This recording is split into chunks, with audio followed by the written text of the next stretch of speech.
Welcome to Town Hall, everybody. It's nice to see a full house. Please find a place to sit down. There's probably about 10 seats up front. And if the town board members will take their seats. You right? Again, welcome. This is a meeting of the town board. It's a regular town board meeting. Most of our agenda was hashed out and publicized for the workshop last week and discussed. So some items tonight are going to be very quick. We also have two public hearings. One is on our updating of the hawking and peddling law, which I have a feeling it's been of interest to a lot of people, and people want to come out and support that. I appreciate it. And the other is a continuation of the prohibited uses relating to BTX, which I don't anticipate is going to be any decision making on that tonight, just because it's an ongoing research process, and I know we're looking for more information on that. So we have those two public hearings, but we're going to start with public comment, and then we'll move on to the regular agenda. So if Charlie could take attendance and start us off in the right way, that'd be great. We need to do Pledge of Allegiance and I would things like that. Roll call, Councilman Troy. Councilman Divney. Here. Councilman Valentine. Here. Councilman Batari. Here. Supervisor Stewart. Here. And I would like my girl to start the Pledge of Allegiance to the flag. Esther Baker. Allegiance to the flag of the United States of America and to the republic for which it stands, one nation, under God, indivisible, with liberty and justice for all. Thank you, Charlie, and thank you, Esther. Just as a reminder, I'll keep the announcements real short, but the Great American Cleanup is ongoing. There are cleanups around Orangetown every single weekend. The Tappan Fire Department, I think, got about 121 bags or so picked up with tires and other things, and this was this past weekend. It was a great start to the cleanup season, and we hope as many people as possible will join in over the next few weekends as we spiff up Orangetown for the spring and the Earth Day season and things like that. So join Keep Rockin' Beautiful, go to their website, sign up for a cleanup, call my office if you're wondering where to go or what to do. Now, I'd like to make a motion to open our public comment period. Do I have a second? From Valentine, all in favor say aye. The ayes have it. We have 3 sign-in sheets here. One was the general public comment, which we do at every regular town board meeting. And then we also have the prohibited uses and the do not knock, hawking and peddling. And it could be that some people signed into one and meant to sign into the other. So, but I'm going to start off with the general public comment and see what we get. But if you'd rather speak in the portion related to one of those 2 code changes, then just defer and raise your hand later when we get to those. So starting off, I've got Seamus Gallagher. Thank you, sir. And folks, if just step up to the podium. I know Seamus knows what to do, but for those of you who haven't been here tonight, we use this podium. There's a little clock on the wall that we try to use the timer. If you need 3 minutes, go ahead and take it. If not, that's fine too. It's out of respect for other folks who want to speak. And the town board listens and takes notes, and then when everybody sort of had their say, and we try to respond a little bit, but obviously we can't really get into a back and forth. Anybody with a real complex suggestion or comment, feel free to get one of us after the meeting or during the week, and we'll get you all the information we can. Yes, sir. Hi, Seamus Gallagher. I'm a resident of this town. Plant a tree. He who plants a tree plants hope. He who plants a tree plants joy, plants a comfort that will never cloy. Every day a fresh reality, beautiful and strong, to whose shelters throng. Creatures blithe with song. If thou couldst but know, thou happy tree, of the bliss that shall inhabit thee. He who plants a tree plants peace. He who plants a tree plants youth. He who plants a tree plants love. That was written by somebody 200 years ago. This is written by a taxpayer in your town. We're greeted each spring by the lush colors and the vibrancy of the trees that speak to us as if to say, I made it through the winter. Now let's enjoy the warmth together. Our youthful memories are attracted to the swing on the tree, to the climb, somebody to reach the top, to the peaceful spot where a good book came to life, and especially to a romantic encounter where our first kiss was exchanged under the tree. My point to all this is, this introduction, is that the utility companies, once again, are coming to eliminate the trees with the same devastation, but in a wider range than they have 2 years ago. What's changed that they are allowed to do this, and what can we do to stop them? Thank you. Those are great questions. Share your frustration with that. I mean, maybe hearing from some of your neighbors on the same topic tonight. O&R's kind of, what's the word for it? Scorched earth approach to vegetation management. Mrs. Nancy Antonucci.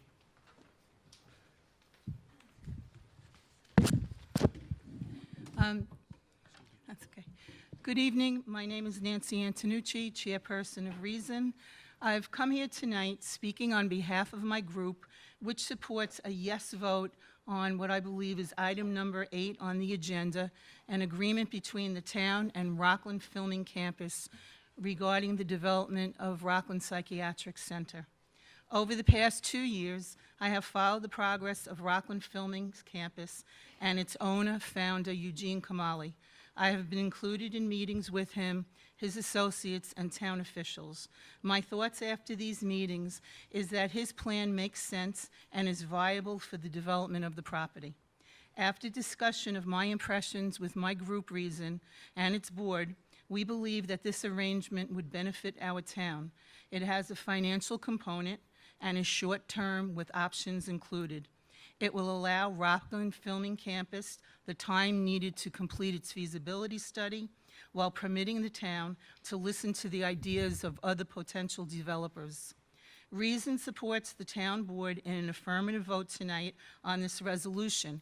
However, if there are extenuating circumstances, which I'm not aware of, we fully support any other action the town board may decide to take tonight. Thank you very much. Thank you, Ms. Antonucci. Joseph Hauser. Welcome. Hi, thank you. My name is Joe Hauser. I reside at 3 Hauser Terrace in Tappan, and I'd like to bring to the town board's attention a building and zoning violation that I feel has gone unaddressed in over 9 months. More specifically, my neighbor has created an earthen berm through the floodplain, and each and every time it rains, the rainwater accumulates because it's prevented from its natural flow. This has destroyed ornamental gardens that I have created, has caused my property to sink and settle, and also tree roots to soften where it's evident that they're going to fall on the next violent rainstorm or windstorm. Equally as concerning, my neighbor is Orangetown's retired police captain, Robert Zimmerman. And I can't help but feel that there's some nepotism or there's some obfuscation that's occurring because prior to this construction of the earthen berm, he made a complaint that I had firewood too close to the property line. So I receive a knock on my door from a uniformed patrol officer taken off of duty to tell me that I have firewood too close to my property line, and under no uncertain terms I should move it. So when I have a police officer knock on my door telling me to move firewood versus damage occurring to my property over the last 9 months and gone unaddressed, is a tale of 2 different citizens here. So I'd like you to look into that if you can. So with me tonight, I brought a chain of the emails, a copy of the original complaint I made to Orangetown Police Department back in August of last year, the town codes that are being violated and not upheld, and a copy of the photo of the accumulating rainwater. So if I could leave this with you, I'd just appreciate a follow-up from... Sounds like you've done your homework on this. Well, it's been very frustrating after 9 months, and you know, and again, perhaps I should have been a retired police officer or a captain of that matter, and I wouldn't be standing here tonight. So I just say that out of complete frustration. So if I can leave this someplace... Please do. If you could just give it to our town attorney before you step down, that'd be great. And without any prejudice or bias, we'll certainly read it and try to see what you got. Allison Sullivan.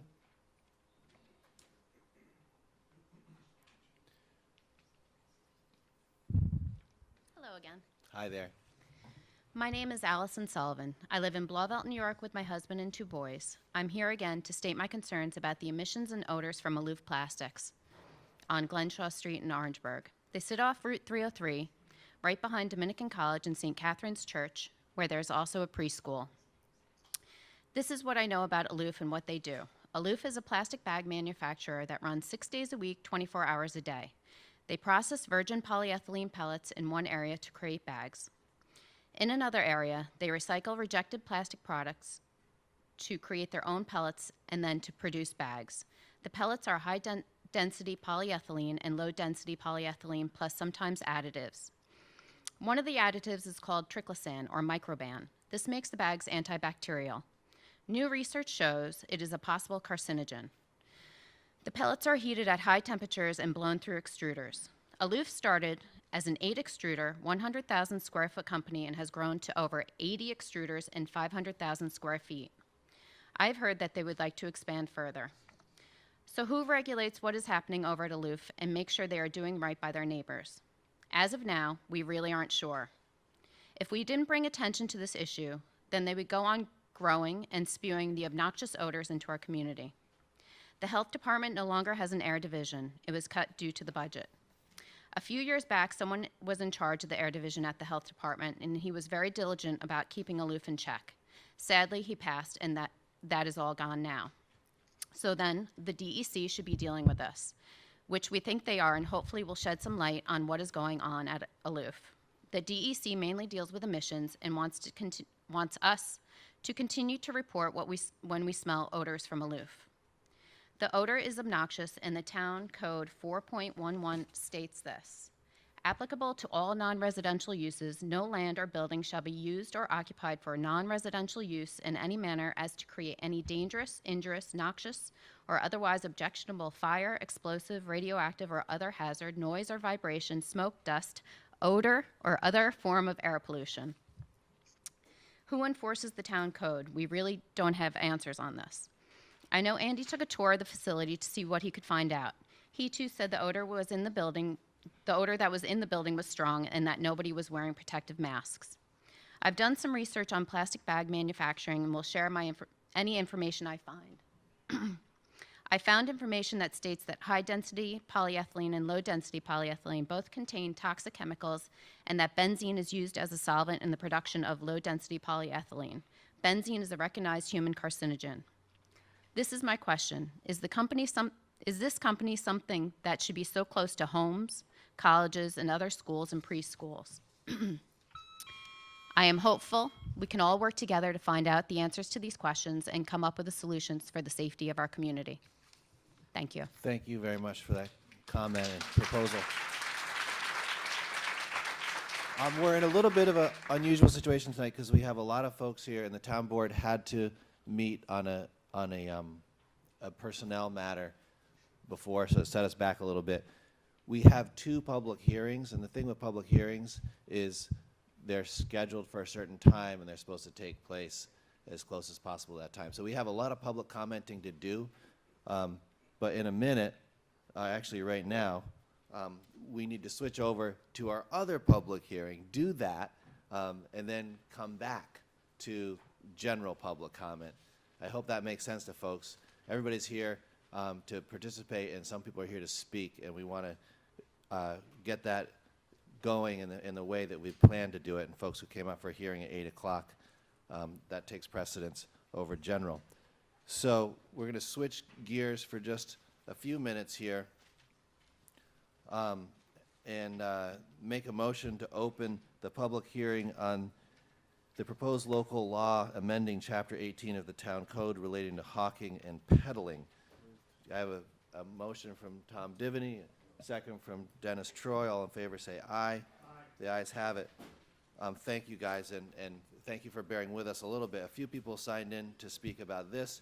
And again, when we do a town code revision, there's a set process, and it's a public hearing that's scheduled a month ahead of time.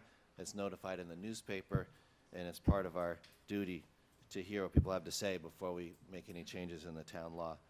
The first person who signed in under this public hearing, the hawking and peddling and do not knock, is Mr. Michael Mandel. Michael, are you here? There you go. Thanks, Michael.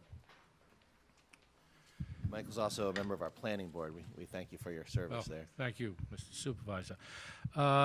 Evening Supervisor Stewart and the members of the town board. For the record, my name is Michael Mandel, a resident of Pearl River. I definitely support the revisions. Currently, cable companies are knocking at our door at all hours of the day, night, and weekend. You have people out there trying to buy houses for cash, and it's common throughout the town. Now, I think the penalties are appropriate, but I have a couple of questions. First of all, who's going to enforce the law at the time of occurrence? Is the police department going to call? Are they actually going to show up out there to enforce it? Or is they going to say, well, you got to just find out who they are and we'll send somebody out the next day to look at them? This has got to be done immediately and it's got to be stated at that point in time. It can't be left out for other people. Secondly, Section M on regarding failed to show his or her hawk or peddle license, that should say must show upon knocking at the door their peddling license, not they failed to show or when requested by any person, solicitor, or any police officer. No, they must show it when they knock on the door. It should be visible, whether it's pinned to their jacket, around their neck, on the lanyard. It has to be shown. It cannot be left that way, that I have to ask for that. And third, I see that within merchandising, it says to purchase. I don't really, you see merchandising here and there throughout the law, but I think it should be just maybe just a little bit more accent on the purchase, because that's what they're out there doing, trying to purchase property for cash. So I think we should make that just a little bit more notable. That change was deliberately put in there to Yes. address that, and Right. it's there regardless of how many. It doesn't need to be repeated over and over. Okay. The law is Just what it is. that it's in there. Okay, thank you. Thank you, Mr. Mandel. Yeah, and to reiterate, I mean, the update to the hawking and peddling, the intent of it is to strengthen the penalties and sort of further specify what is permitted for people who are going door to door, both trying to sell stuff and I think it was additional Councilman Troy remembered to put this in, which was the intent for people trying to sell stuff. Either way, it's solicitation. And also creating the Do Not Knock registry, which will give our town residents a chance to opt out of having people come to their door, and the town clerk would administer and make sure anybody who was getting a permit and they get fingerprinted and background checked also are given a list of who's on the Do Not Knock registry, so those people wouldn't be bothered. The origin of it, in large part, was folks who were worried about seniors and elderly parents having to get up and go to the door when they might prefer not to, or stumble, or have a medical incident or something like that, not to mention kids and other reasons people don't want to be bothered. So thank you. I just wanted to provide that bit of orientation. Our next person who signed in is Tom DePrisco.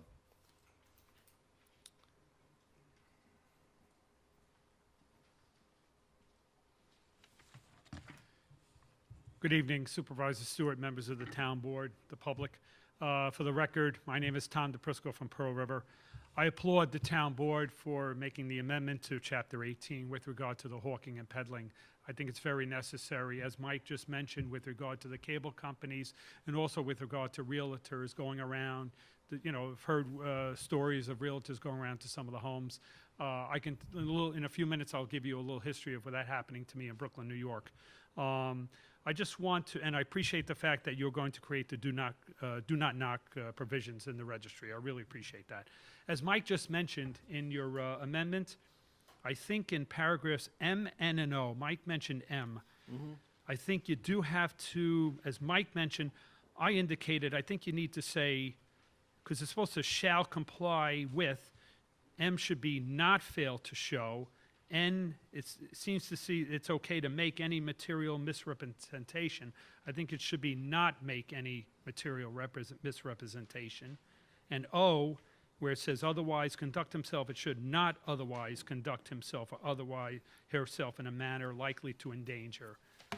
If you disagree, just let me know, but I kept reading it over and over about an hour ago, and I kind of thought you're missing a word there. It should be a not. So anyway, be. I'm sorry? You may be right. We'll double check the grammar. All right. I'm concerned also with regard to the realtors.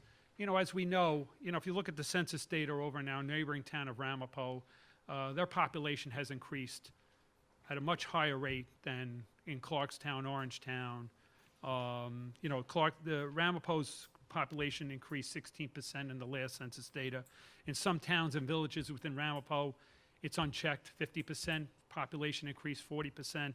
I'm thankful for our town board for maintaining our laws and our zoning laws. I appreciate it. I want to now get back to my experiences in New York City and why I think this is a very important amendment to your law. I lived in the Marine Park section of Brooklyn, Northern Marine Park section, and there were 2 times where I was sort of a victim of blockbusting, where I had realtors coming around kind of coercing me and my neighbors saying, well, certain people are going to be moving into your neighborhood, it might be the right time to sell. Or if you don't sell now, you're not going to be able to sell your home at the right price. And, we stood our ground there. I ended up moving anyhow because I was raising my nephew. I decided to move up to Pearl River 12 years ago. But I brought along, and that's why it's very important, I brought along a copy of the New York City Human Rights Law that was passed, I don't know how long ago, 15, 20 years ago. And it mirrors what you're doing, but you may have to also we're dealing now with people going to the homes. I'm sorry, but you may end up dealing with people now also sending solicitations via mail. And that could be a future concern. And the New York City Human Rights Law deals with that here, and I'd like to leave you a copy Okay, of we that, appreciate okay? the copy of that. Thank you. Thank you for your careful reading of this. Again, it is a multi-purpose cable company, people selling magazines, people trying to buy houses, whatever it is. We got to have rules. Everybody's got to follow them. Liz Dunnigan.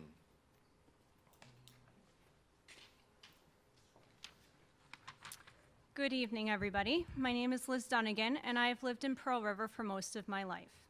I'd like to begin by saying how pleased I am that the town of Orangetown's hawking and peddling law is being reevaluated. On the street where I live, there have been frequent solicitors, specifically from Optimum and Verizon. Since we currently subscribe to Optimum, we have been pursued by Verizon representatives on numerous occasions, and on more than one occasion, we were visited multiple times in one day. Last summer, I was home with my 1-year-old. You know how hard it is to get a 1-year-old to sleep. So around noon, about 20 minutes after he had gone down for a nap, our doorbell rang.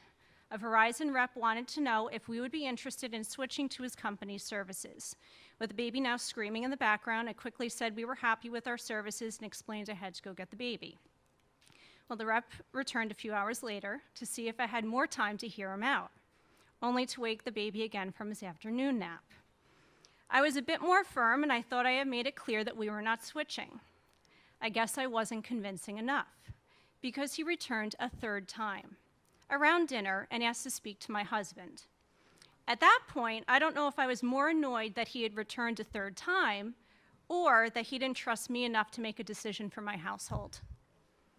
In addition to my own story, I have a friend who asked an Optimum representative to leave her house. When he heard this, he yelled at her, and he continued to yell at her after she closed her front door as her family was trying to have dinner in the next room. Now, both of these stories illustrate how relentless the representatives can be, but I'm also worried about an elderly neighbor that I have who should not be getting up to answer the door multiple times a day. If the changes to the hawking and peddling law are passed, I'd like to urge you to send a mailing out to all Orangetown residents, telling them about the changes. I think it is important for people to be aware that they have the option of restricting some of this door-to-door solicitation.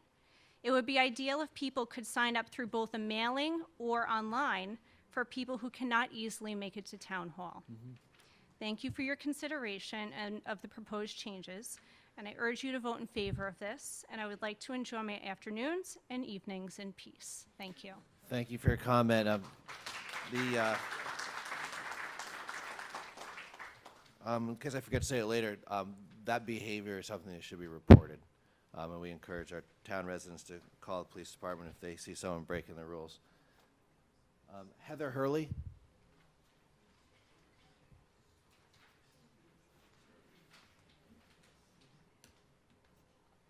Hi, good evening, Town Board. Heather Hurley, Pearl River. I just wanted to get up and just say that I support the amendment for hawking peddling, and I do want to thank you all for bringing that to a vote tonight, and I strongly hope that you all vote in favor of it.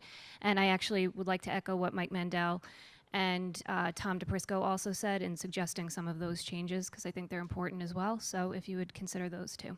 Thank you. Thank you. Sue Collins?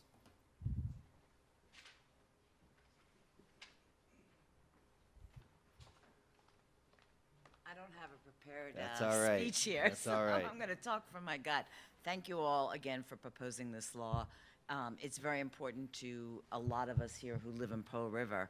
While I understand that it's important to protect our, senior citizens and the children in the area, I am personally, and a lot of our neighbors, are most concerned with the realtors.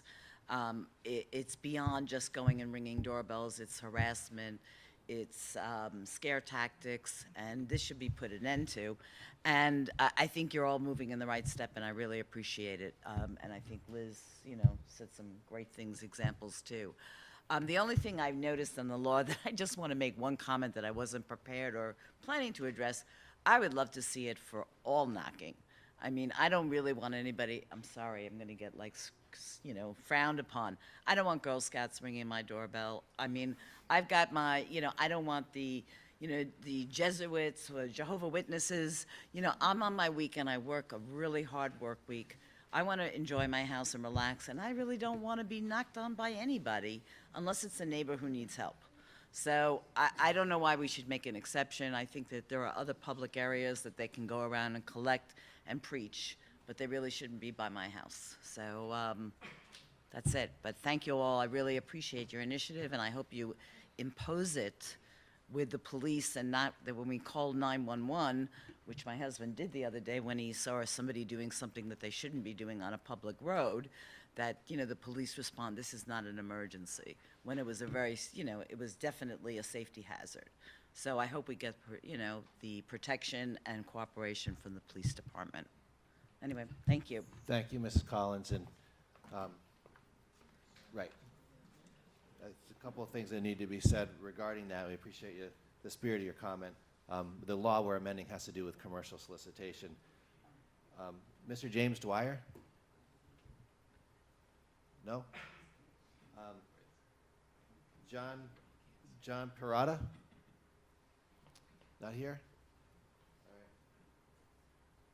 All right. Is there anybody else here by raise of hands to speak on this question of the hawking and peddling law? I do have one question. Yes, ma'am. Can you come up to the podium? And Sorry, I've got to go back now. we're not going to do back and forth questions. Okay. And actually, I should have made sure nobody else who hadn't spoken already. Does this only apply to salespeople, or will this also apply to, I don't want people that don't live in the area coming to my house and saying, are you ready to sell? Right. Would that apply to them as well, or is it Yes. only, oh, great. It applies to Perfect. both selling and trying to buy stuff. Thank you for the clarification. Raise of hands. Is anybody else here to speak on, yes, with the white sweater? Again, I don't mean to be in a rush, but I want to make sure people have a chance to speak, and I don't think I'll this be is really quick. one that Lisa needs to be Sheridan, debated too Pearl much. River, New York. Go ahead. I just wanted to know if there was any consideration given to having the do not knock registry done online as opposed to having to come in during working hours. I agree Thank with you. that idea. Thank you for, that's 21st century. Anybody else by raise of hands like to comment? Yes, Eileen Arkin. Yep, there you go.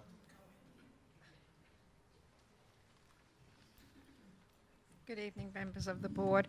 I support this new local law, the amending of the existing one. But this all starts, with the person first walking on your property and approaching the door. And, well, I'm sure everybody knows, if that person gets hurt while on your property, you are responsible. So I guess the fact of putting like a no trespassing sign on one's property on a tree or in a little post or something, I don't know if that would be the initial way to stop people from coming to your door. I don't really have a problem like that where I live. I don't know, it might be the pit bull, I don't know. That stands in the window all the time. It might be preventive medicine. But there's there are steps, I guess, that an average homeowner, especially at Halloween, I find that Halloween when people walk around at nighttime and they're tripping over a plant pot or something, but it initially starts with a person, the homeowner, being responsible if something does happen to that person while they're on your property, if you turn them away. You actually, from what I understand, have to say to the person, I would like you to leave my property immediately. And if they refuse to, at that point, they are considered trespassing. And you can, at that time, I guess, call the police department and ask, tell them that perhaps you need somebody to come to your property to make this person leave. But anyway, I guess it's a good law, and I hope it works throughout the town, and I guess it's another good thing. Thank you, Ms. Thank you. Larkin. Raise of hands. Anybody else here to speak on this? Way at the back in the blue, light blue shirt. Hi, I'm Catherine Moynihan from Pearl River. Great. I had spoken to you in the fall, Supervisor Thank you Stewart. for that. Appreciate it. And this has been a problem within Pearl River with the Verizon. I heard a woman speaking about that. But the things I have is when people are signing up for it and they're not really, it's something that's going to be, people are going to be learning about it. If they're updating it, can you have on the website an updated list for the people who are going to be going door to door? They have to check it before going door to door. That's something that should be an instruction that occurs when you're giving that permit. Say, here, this is what you need to do. I also like to have instruction for people to have what they need to do. When someone comes to their door, what do you ask for? What are you looking for? What if someone does and you're on the do not knock list? Who do we call? Those instructions are very important because we all have to be on the same page. And the implementation of it, laws are great until you enforce them. How are we going to enforce it? So those are the things I want you guys to be thinking about while you are doing this. Yeah, we have been. Okay, Rest because I assured, just want yeah. to make sure, because, that. Yep, no, those are very good points. Thank Yeah. you. Thank you very much. Thank you very much. Well said. Anybody else here to speak on this matter? Yes, in the blue, way at the back. That looks like Vince. I'm not wearing my glasses, so welcome to Town Hall. Thank you. Our county legislator, by the way, for those of Thank you you. who haven't had a chance to meet Vince yet. Vince Tyre, Pearl River, New York. I'm just coming from another meeting. I didn't hear all the discussion, so I don't want to repeat anything. But I did want to commend the town board for taking up this amendment to the law. I think it'll go a long way to reducing some of the intimidation that's been going on. And I also wanted to stress to the residents that we need to know when and where this is occurring to help. So that might have already been said, and if it has been, I'm sorry. But it really helps us when we know when and where it's occurring. So thank you. Thank you, Vince. Anybody else on this? Yes, in the blue over here.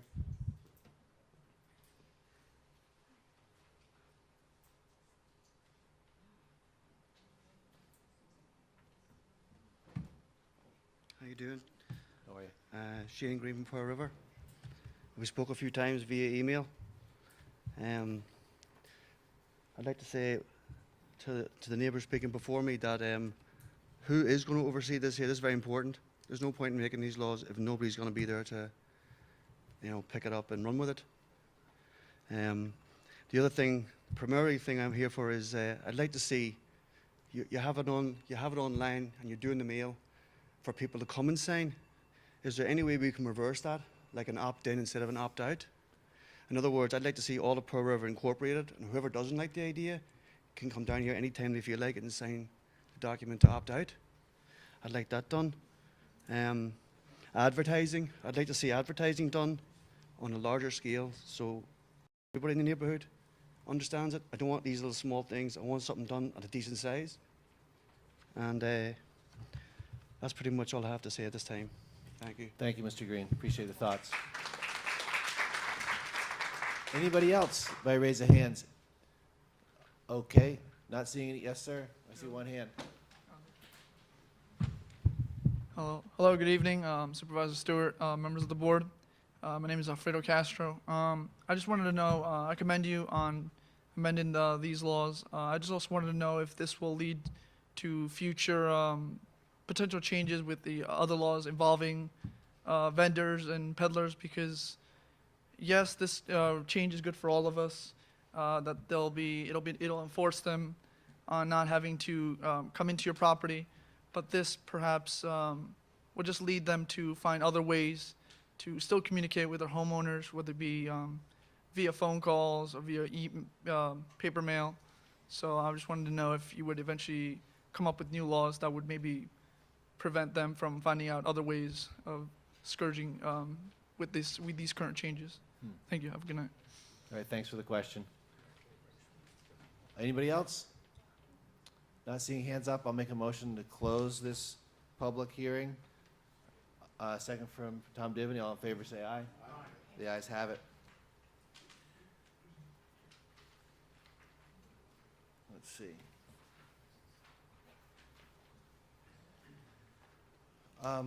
I guess what I would propose to the town board that we carry on through, and if nobody objects, simply approve this law, adding the words "not" in 3 of those little restrictions that were pointed out were typos. This is a good time to discuss or make any comments if you'd like, but I think our explanation is pretty clear. We've heard suggestions, food for future thought, but our neighbors are for this. Excuse me? Yeah, I think on that edit, for these are all, those letters each pertain to restrictions, and if they violate the restriction, the town clerk can revoke their permit to solicit. And so they're all not do this, not do this, not do this, and then M, N, and O, it should say not fail to show, not make any misrepresentation, and not otherwise conduct him or herself.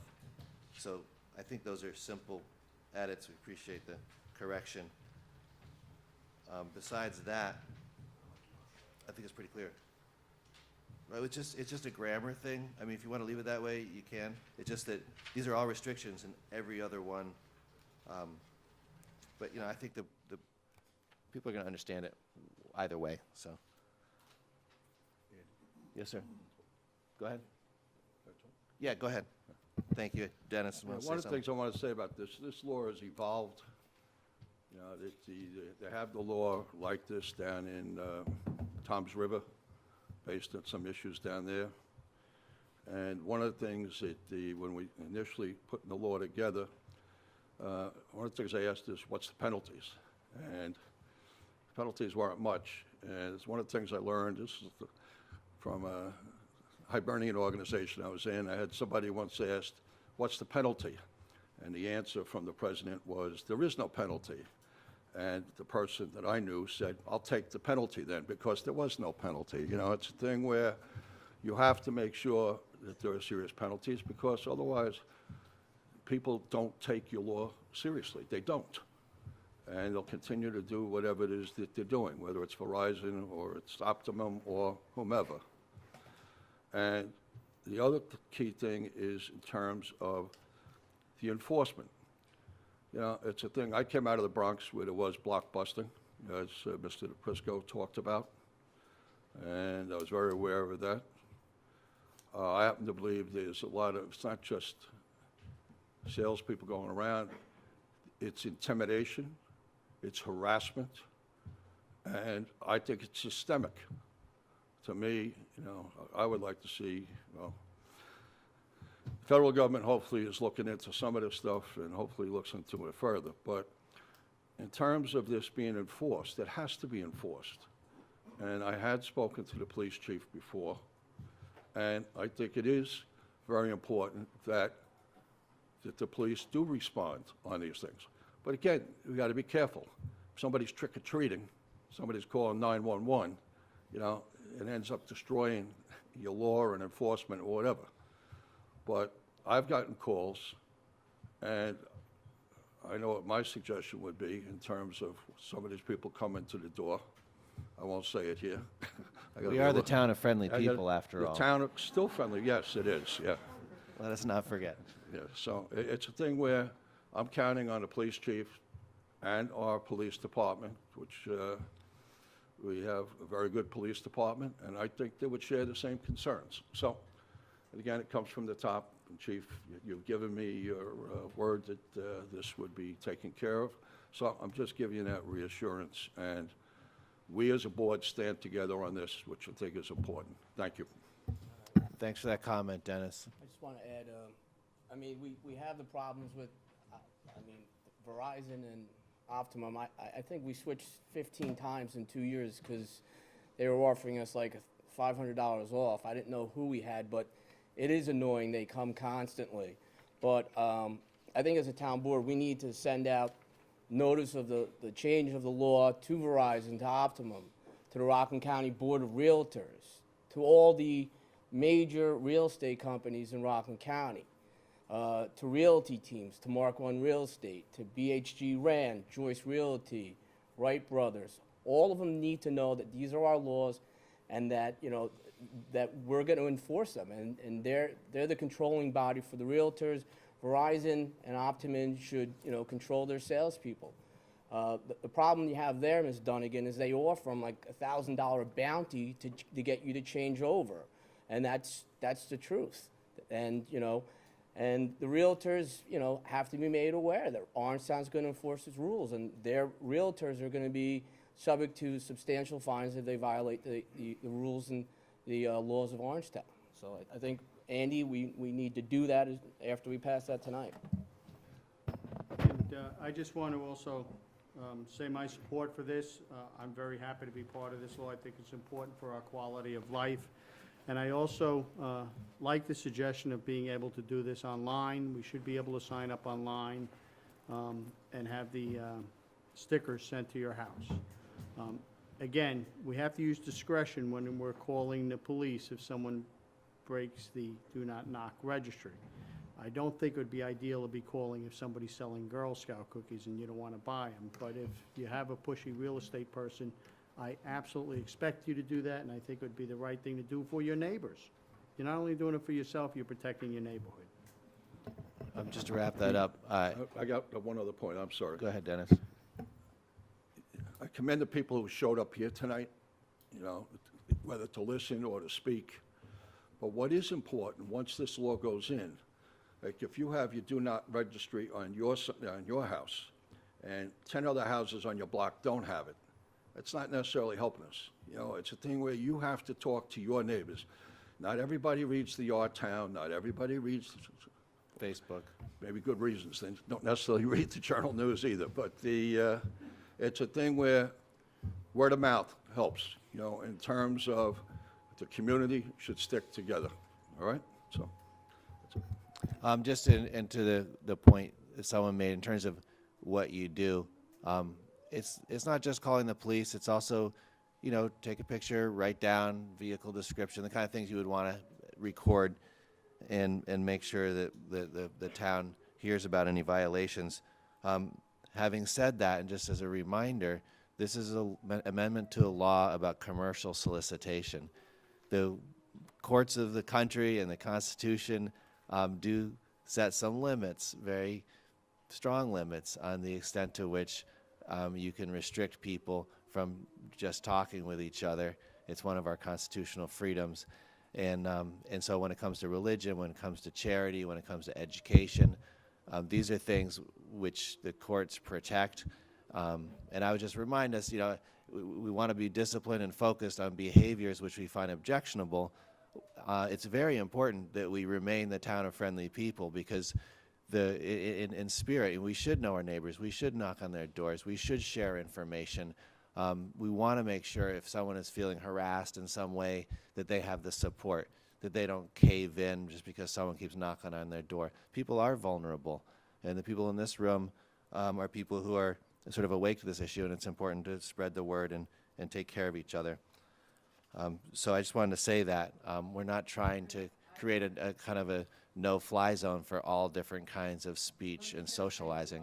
Because I think this will make people feel better. In anticipation of this going through tonight, I did have a decal made up, and they're available in my office. And I thought it was important, in conjunction with Chief Nolte, who agreed to this, that I added the police number, so that if you go to your door and you are nervous for even a moment, you just look, there's the police number. If you call they are more than happy to respond.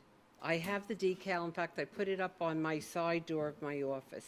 So not only as the town clerk, but as an elected official, I think this is a terrific idea. I think the decal is very important. And if anybody wants them, they're available in my office. I'd like to see everybody sign up, but certainly you're more than welcome to a decal. And if we take 5 minutes in between this, I'll pass out a piece of paper. You can sign it or put your name on, and I will make sure right now that you have a decal to go home with. Thank you for your help with this, Charlie.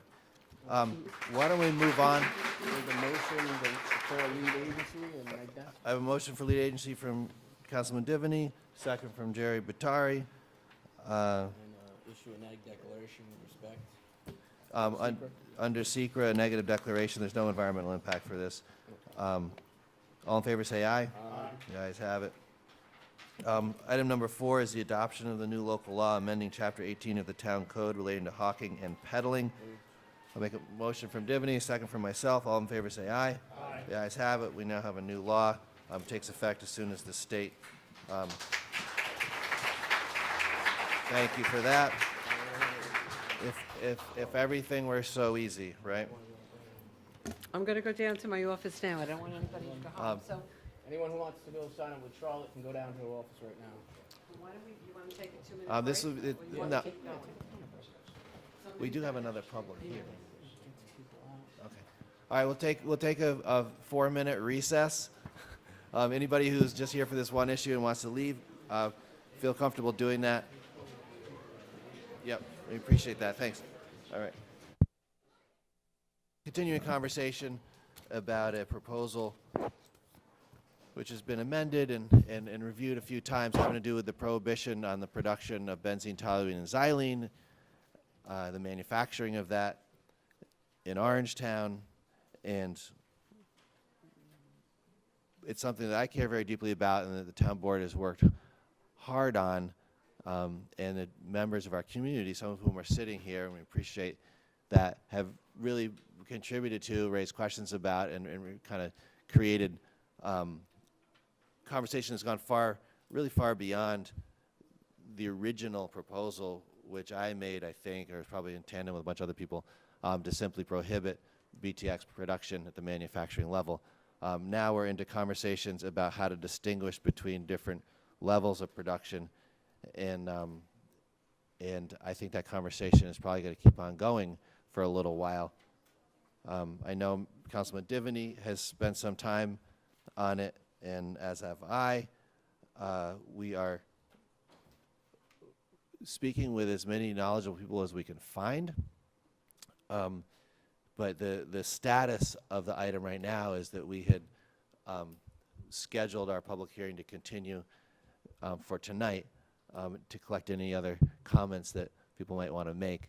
But the current and existing version of the amendment to the prohibited uses is still the one that was posted on the town website going back, I think the last time it was posted was in maybe June, something like that, of 2015.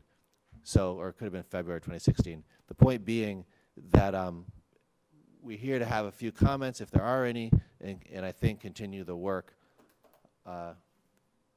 So having said that, there's Heather Hurley is the first one signed in. I have a few people signed in, maybe by raise of hands, others want to speak. But Heather and I have spoken a couple of times in the last few weeks and shared views on this, and I know she's spoken with other town board members as well. Hi, good evening again. Heather Hurley, Pearl River. Once again, I just wanted for the record to state that I feel that this latest amendment is not complete or ready for a vote. The town board has had a golden opportunity since January 13th to come up with an amendment that will protect the people of this town. Not just protect them from the manufacturing of a carcinogen with emissions, which we all can agree is necessary, but to protect the people from companies who try to deceive the public into thinking that they are only a bench-scale R&D facility, when in reality they are producing at least 6 tons of hazardous waste per month, in addition to over 4,000 pounds of benzene, toluene, and xylene in a month. Inelitech lied to the public when the CEO stated in April 2015 that there will never be manufacturing here. Yet on their consolidated funding application to the state that was foiled, in order to receive their $750,000 for their expansion, they stated that they were conducting small-scale manufacturing.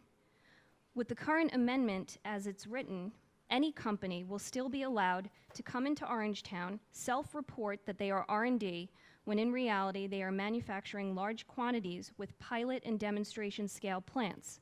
Without defining quantities and scale for R&D, you are leaving this town vulnerable to another Inelitech situation and more Article 78 lawsuits.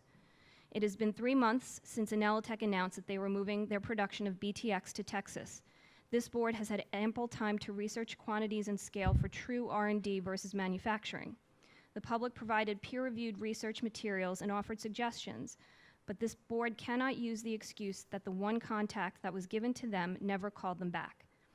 This board can no longer use the excuse that government moves really slow.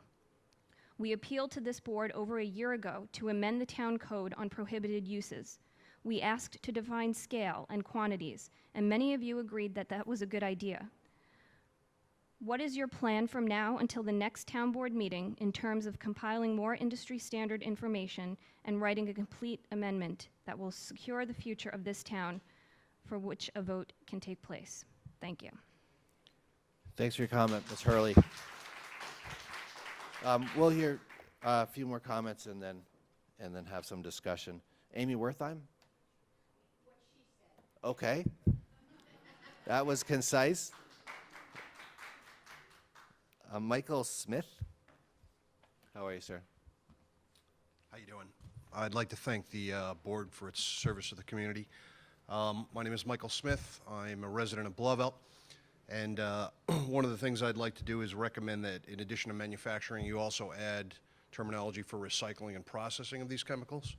It's not just manufacturing, but other businesses could come in and recycle these. You'd be under the same issues and exposures. So you might want to think about expanding the law a little bit. I also want to talk about aloof plastics, following up on what Mrs. Sullivan spoke about earlier. I have also experienced the rancid odors that have coming from that facility over the last 15 years, being a resident over in Hay Street. And I followed up at one point with the DEC several years ago, and the representative I spoke to at that point told me that that facility actually has the legal right to pollute a certain number of pollution points, if you will, basically produce a certain number of toxic chemicals out of the manufacturing and recycling of those chemicals, the plastics. And in fact, in addition to carcinogens, there are actually dioxins, known carcinogens, that are being emitted. And it's very important that that facility operates at a certain specific temperature in their smelters or melters when they're consolidating the plastic. And there have been several instances that they're aware of, and certainly suspect many more, where that operating temperature has not been met, and therefore the community's been exposed to these toxic chemicals.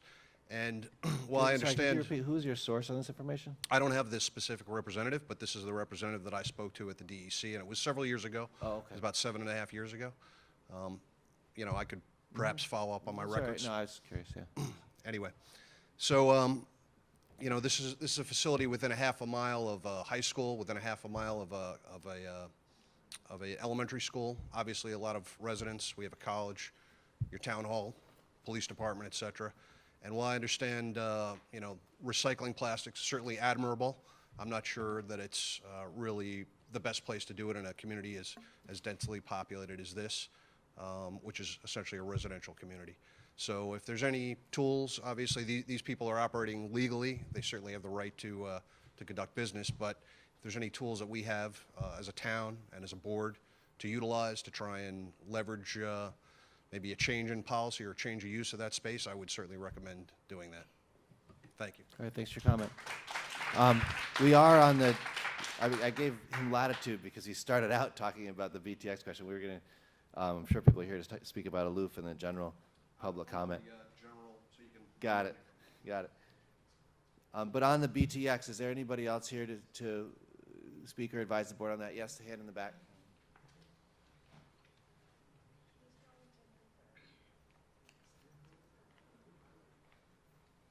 Hello.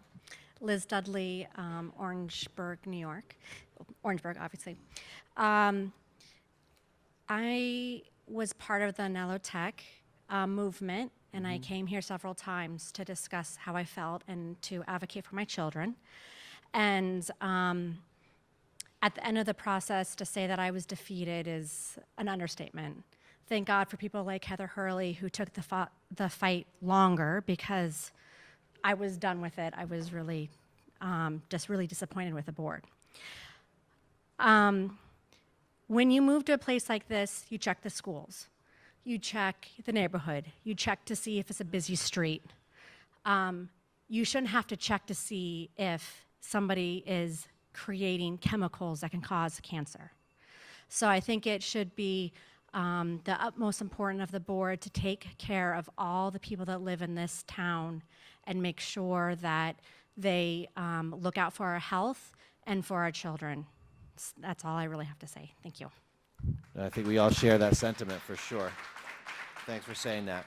Anybody else here on this particular question? There you go, Dr. Bahari. I'm Emil Bahari, resident of Pearl River. Earlier you spoke about the requirement of enforcement when you were speaking about the hawking rules. I think that rule applies equally here, because we already had laws on the books that they could not produce naphtha here. Naphtha includes benzene, toluene, and xylene. Yet the board went and did not disallow Nellotech from coming here. So my question is, after you go through all this and make all these rules, how will you enforce that the people that the boards, zoning boards and planning boards, comply with the rules that you make? Thank you. Thank you, sir. Anybody else on this question right now? Guess. Mine is sort of related. Well, is it about the proposed amendment? Well, it's related to Okay, we're not. That's not what we're doing right now. Thank you. I mean, I appreciate your patience with that, but we got to organize the conversation a little bit. Is there anybody else on the benzene, toluene, xylene prohibition? All right, not seeing any hands up. What do you guys want to do with this one right now? I mean, we had prohibition. We had didn't want to do it because of a lawsuit. Now there's kind of new language on there related to zoning. Yeah, clarification of the LI zone. Well, I've been looking in the scaling aspect, and I mean, one of the speakers said we can't rely on just one person, but I have numerous emails that say that the town board must speak to this person. And I've called this gentleman, Mr. O'Reilly from Lamont Doherty, 4 separate occasions, and he hasn't called me back. And he's the person that was relied on to draft part of this document on scaling, along with Dr. Bahari. And, you know, in the whole Nellotech movement, one of the things was that they said that we need to get as much information, all the information, and that's what I've been trying to do. The fact that one of the gentlemen who was, you know, advised on this law won't call me back raises some red flags. Why won't he call me back? I've left him messages the last 2 months. I have talked to Dr. Bahari. I have reviewed all his information. I have reached out to Pfizer. I have reached out to IRG also to get their input on this proposed amendment on the scaling. I'm expecting something back from them, hopefully by the end of the week. So I'm doing what, you know, the Stop Nellotech movement said. You got to get all the information in there before you make a decision. And the scaling issue is something that we've been looking at since January, and I'm going to continue to look at all relevant information, and then we can move to vote on this. I mean, Andy and I have talked on this a number of occasions, you know, and we both have realized that every time we get to a point where we're going to get to a vote, things come up. There's more concerns, and there's other issues that are presented, because as Paul has said, I think at one of the last meetings, it started off with us just banning manufacturing of BTX, and has morphed into something completely different than that. And, you know, we'll continue to get the information, and when we have it all, we'll be ready to vote on it. I just wanted to just to say, just because we don't get a chance to talk together, obviously, ever, outside of a public meeting, that I was working on an idea, and it was hard to get feedback, but I want to return to it as a potential solution, and that was, because right now, the prohibition would apply to manufacturing of BTX, but not to R&D. And the concern is that R&D can be big or small, and there's a scale issue there. So one idea that I had that I tried to get some response on, and it might not work. I mean, common sense sometimes doesn't work legally, but simply to make the production of BTX at the R&D or laboratory level subject to some kind of a special permit from the planning board, because then at least you'd have a control there that might throw the brakes on and put an extra level of scrutiny. So then it could be verified kind of doubly that it is at a scale or in a form which is safe for the public. And that's an idea that I'd like to go back to that. I wasn't able to create the language for that. I need to work with John G. and see if I can get our town attorneys to agree with me that there's a way forward there. But I appreciate the town board council members. I'd like to circulate that idea again and see if there's a way, because in as much as our problem relates to being worried about a slippery slope where R&D gets to a scale that looks like manufacturing or might have the same kind of impact, maybe there's a way that we can control that through the review process, just by, instead of, not all R&D, obviously, because R&D is a good thing. R&D at the Pfizer site is a great thing, but the production of BTX is not a great thing. To subject research and development production of BTX and other things that are on the list of prohibited uses might be a reasonable approach, to have that R&D regulated by some sort of special permit, so that at least there'd be a hard look at it.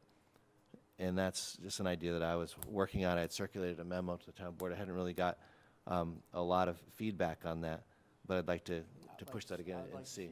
Yeah, we'll take another look at it. Okay, so having said that, I think we're gonna, and I don't know if the town board, we're not really prepared to take a vote on this right now, I gather. So we're gonna leave it there for the time being. All right. So skipping over item 6, number 7 is a real simple one. This is a housekeeping item related to. I would like, let me make my intention clear here. I got to get to number 7 because or number 8 because I have a. Are we setting a date for the next public hearing or not? Or are we gonna? Why don't we just leave it open right now? We can set a date, but it's sort of arbitrary because we keep pushing it out 2 or 3 weeks, and then. You draw whatever, and then we'll re-notice the public hearing. Yeah, we can always say at the next town board meeting, this is when we're meeting, when we set the date. So you want to hold off on public comment Just, for 2 more issues? I just want to get Gino Kamali up here because he's been waiting for a while, and it has to do with the redevelopment of the Rockland Psychiatric Center. And I wanted, it'll only take a few minutes on item number 8, and then we can come back around because there is more important conversation. But just proceeding, or item number 7 relates to the New York State retirement system and some housekeeping around that for several members of our planning, ACABOR zoning and historic area board of reviews. I'll make a motion on this. Do I hear a second? From Divany, all in favor say aye. Aye. The ayes have it. So number 8, where's Gino? Still here, Gino? Elizabeth, Elijah?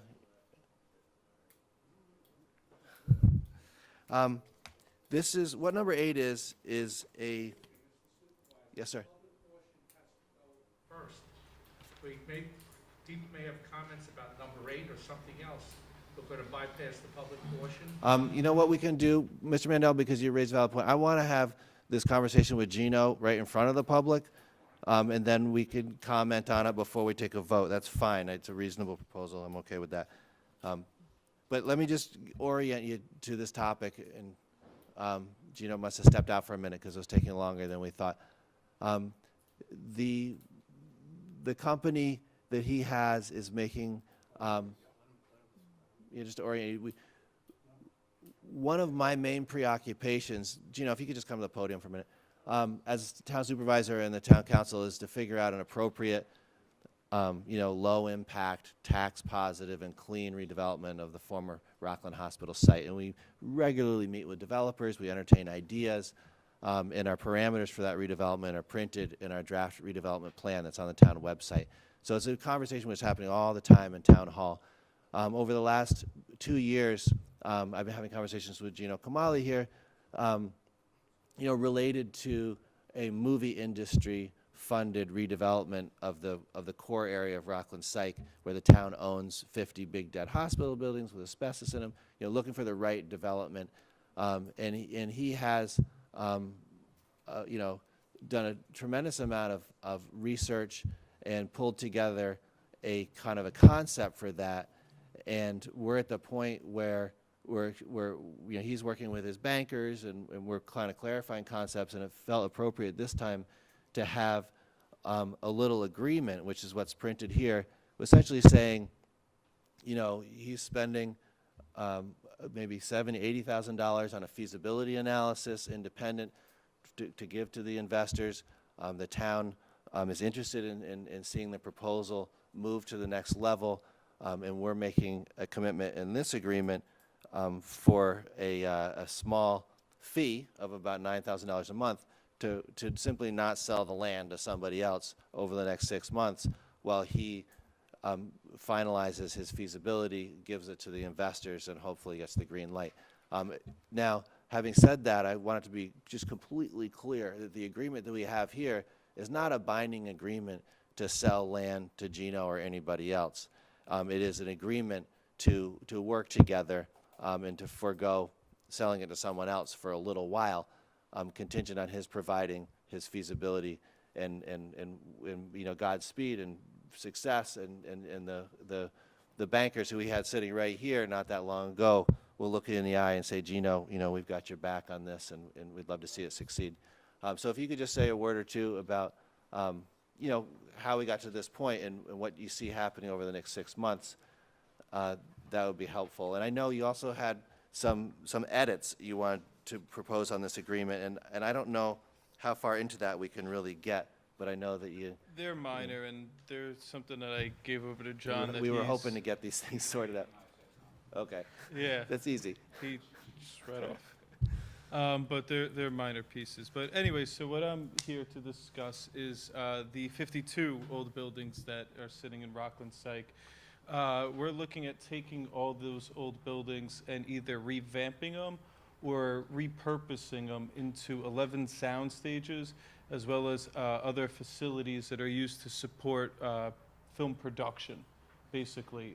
We looked at the layout of what's there, and it's a beautiful campus that could be used very well for filming, essentially. And since this area is growing very well in the film market, and its direction close to New York City, we think it's an optimal location for this. Part of the concept is to repurpose a lot of what's there and keep the grounds native to what it is and have minimal impact in the area. On top of that, I've been working with Andy for 2 years now on this project, as he said. Over those 2 years, we've went from a concept of, hey, is this something that would be viable to the town, to me meeting with some of the largest bank entities in the world, discussing with them about possibly financing it, getting with a feasibility company, getting film production companies interested in filming in this area, and basically making a full 360 so we could actually build a viable full studio concept here. And that's where we are now, just really to confirm, cross our T's, dot our I's, make sure it is everything that we've looked at, and hopefully move forward in this venture.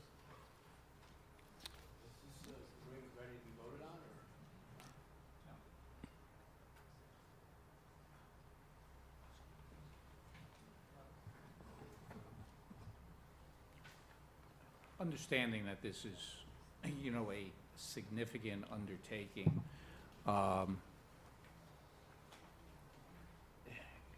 there are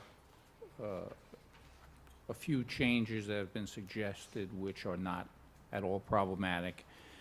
And then there are a couple that are centering around one fundamental concept, and that is, you know, essentially an exclusivity commitment to Rockland filming. That's not how the agreement is drafted, and it's not what the fee, if you will, the monthly fee contemplates. So it's a significant issue, a significant change.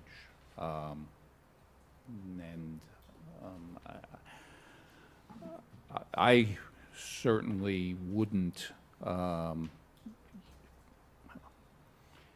you folks with the votes can make the modification, which essentially grants Rockland Filming exclusive negotiating rights, the exclusive right to conduct due diligence on the premises, and neither shall negotiate or enter into an agreement for the sale or lease of the premises.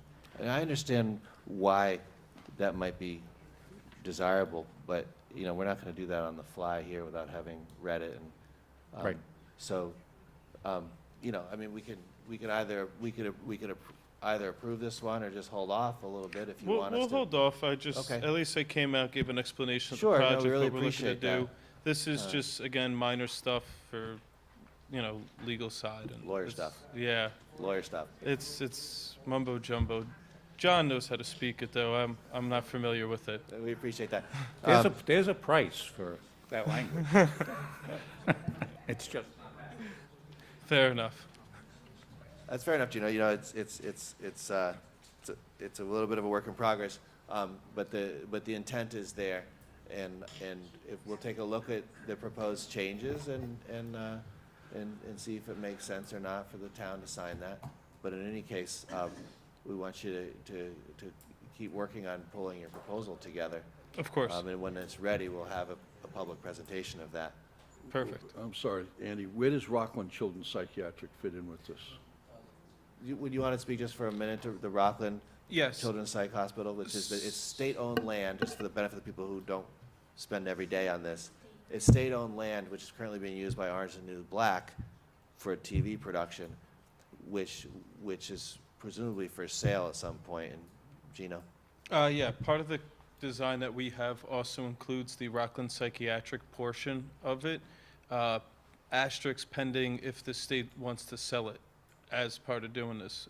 We feel that we have more than enough reason that the state would want to sell it, considering we're bringing film to the area, which is one of Cuomo's big productions that he wants to do, and we're also creating a good amount of jobs. And it's the most optimal use, we feel, for the land, but that's, again, up to the state to decide and Office of Mental Health. All right, so that's my point. So you are interested in Rockland Children's Psychiatric? Yes. Okay, and that, it comes back to us coming up with a deal with the lobbyists that we have and somehow putting pressure on the state, because the state has, I don't know, want of a better term, is dragged on our negotiations with them over the whole period of time I've been here.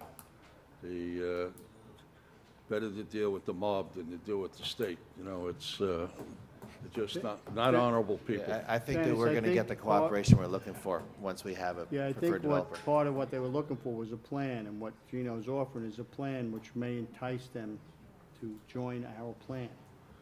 But May what? entice them, but Gino can go ahead without. Well, the I'm saying children's part of that is psychiatric. dealing with our lobbyists, and part of that, you know, Andrew Coleman, besides his other initiatives, which I won't get into, but, you know, one of his initiatives is economic development. You know, he was pushing Legoland and other things down here.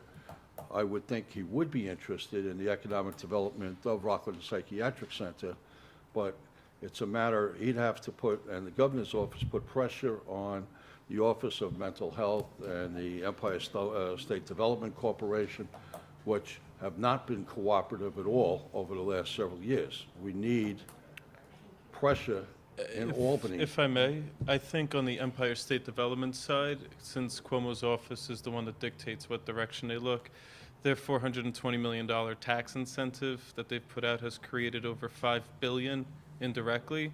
So with that alone, what we're proposing to do is right in line with what Cuomo's office has been pushing. So I have a feeling that Empire State Development will see it eye to eye in that fashion. Well, But we we need hope the that. state agencies to work together, Yeah, we which do. has not happened so far. So anything that you could do, Well, the or bottom anything our line lobbyists is, can we do. met with 3 lobbyist groups last week, and, you know, we're gonna be voting on that, but they gave us some detail into how Albany works or doesn't work, and one of the bigger questions that was asked was how much influence they have with the film industry, and really who can get to Cuomo and tell Cuomo this is what Orangetown wants, and to work with your lobbyists and get this done. Thank you, Gino. And keep working on this. We'll come back around shortly Thank you, guys. with an agreement that works for everybody. And just one note on the lobbyist question. The lobbyists that are working with the developers for the big former state hospital up by Poughkeepsie succeeded in getting the state to put $400 million in the budget for developers, for tax incentives for developers specifically related to removing asbestos from vacant state buildings. So that's a great aid to the kind of development we're doing here too. And I just wanted to note that. And the deadline for that is September 15th, so you better get your project Get my together. ducks in a row. That's definitely a positive motion then, that they're into working with it. So that's good. Right. All right. Now back to we were having public comment, and we had 2 different hearings, and we started a little late because of a necessary session the town board had to have. So we're back on the list again for general public comment. Michael Mandel is the next person on my list here. And there's a few others signed in, and yeah, Heather spoke. Yes, sir. Okay. Thank you, Mr. Supervisor, members of the town board. For the record, again, Michael Mandel, a resident of Pearl River. Regarding number 8, the Rockland Filming Campus, it would be nice if it listed at least the parcel numbers that we're talking about, or the premises, which that's all it says. So it would be nice to know exactly which areas of Rockland Psychiatric we're talking about. I think it's a great project to bring the filming industry in here.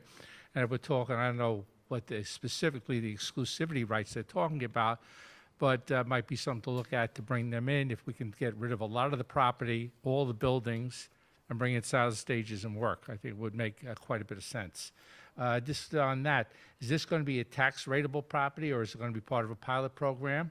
And who's going to appraise the property this time? That's something we'd like to know after the last time we sold a large portion of the property at under market value, going back a number of years. Now that property may no longer be with us. So, and regarding item number 17, the location of new town hall.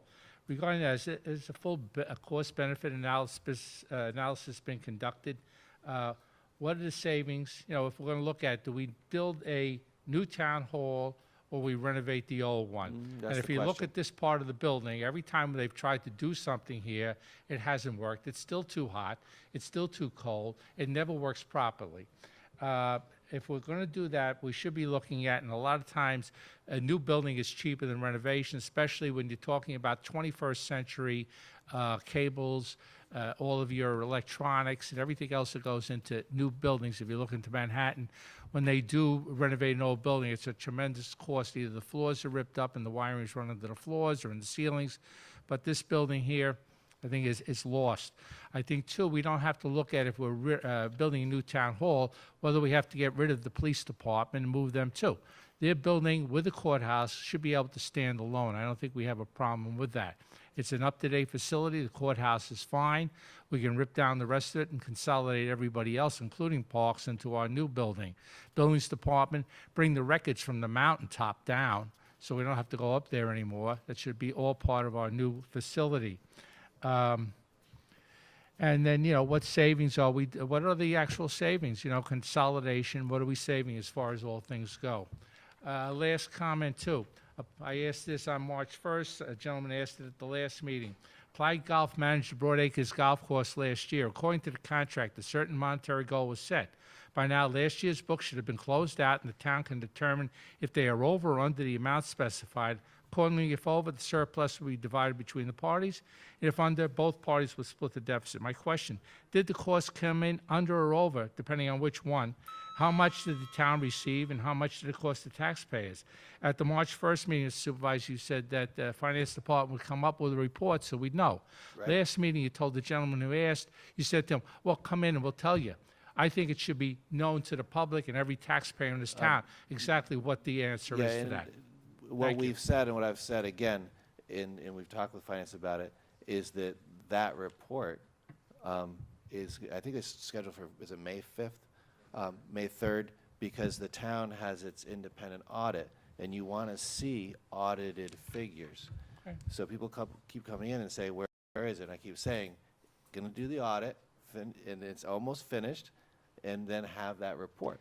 That's fine. May 3rd is fine, as long as we have a date and we know when it's coming. Thank you. That's what I've said before. Let's see. Eileen Larkin, are you still in the house?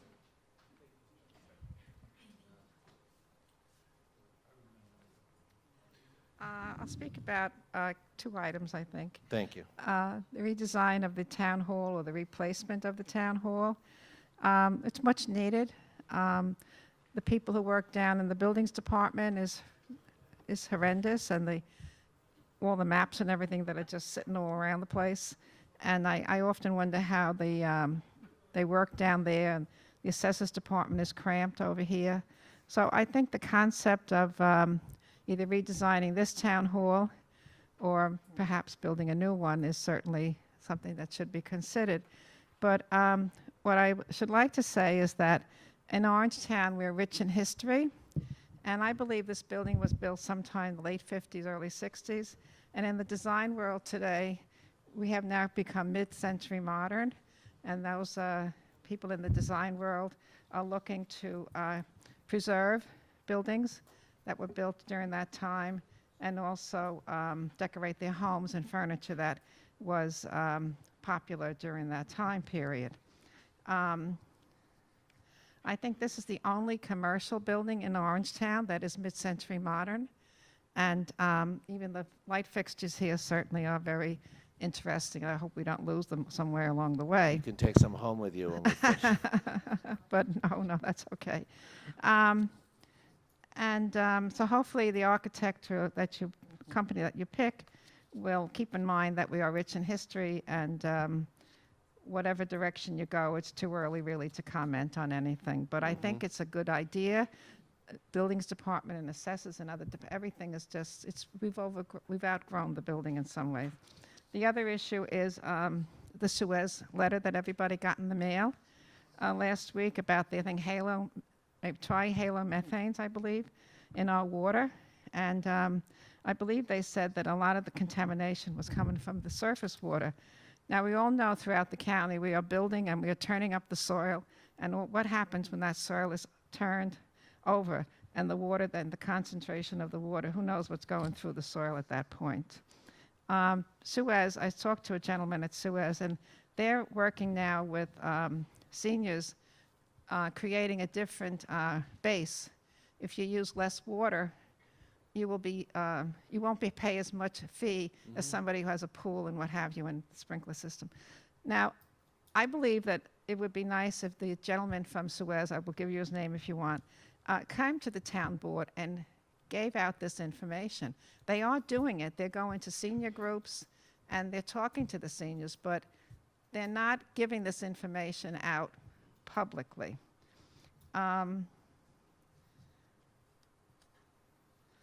So I think, I've talked about the water issue a lot. Wrapping up now, And right? the water rates are high, but I think the contamination of our water is also very high. And I think somebody from Suez should be willing to continue this dialogue, because Anelitech people are out here about the air, what's out in the air. Now we have to worry about our water on our bodies, what we drink. What about pools? If somebody has a public pool, it's full of chlorine. you wonder what's going on out there today, but I guess I've lived long enough that I shouldn't really worry about it. I don't know. You've done All well. the Thank you very contamination much. hasn't done me any harm. You're a survivor. Who else do we have? Esther Baitler?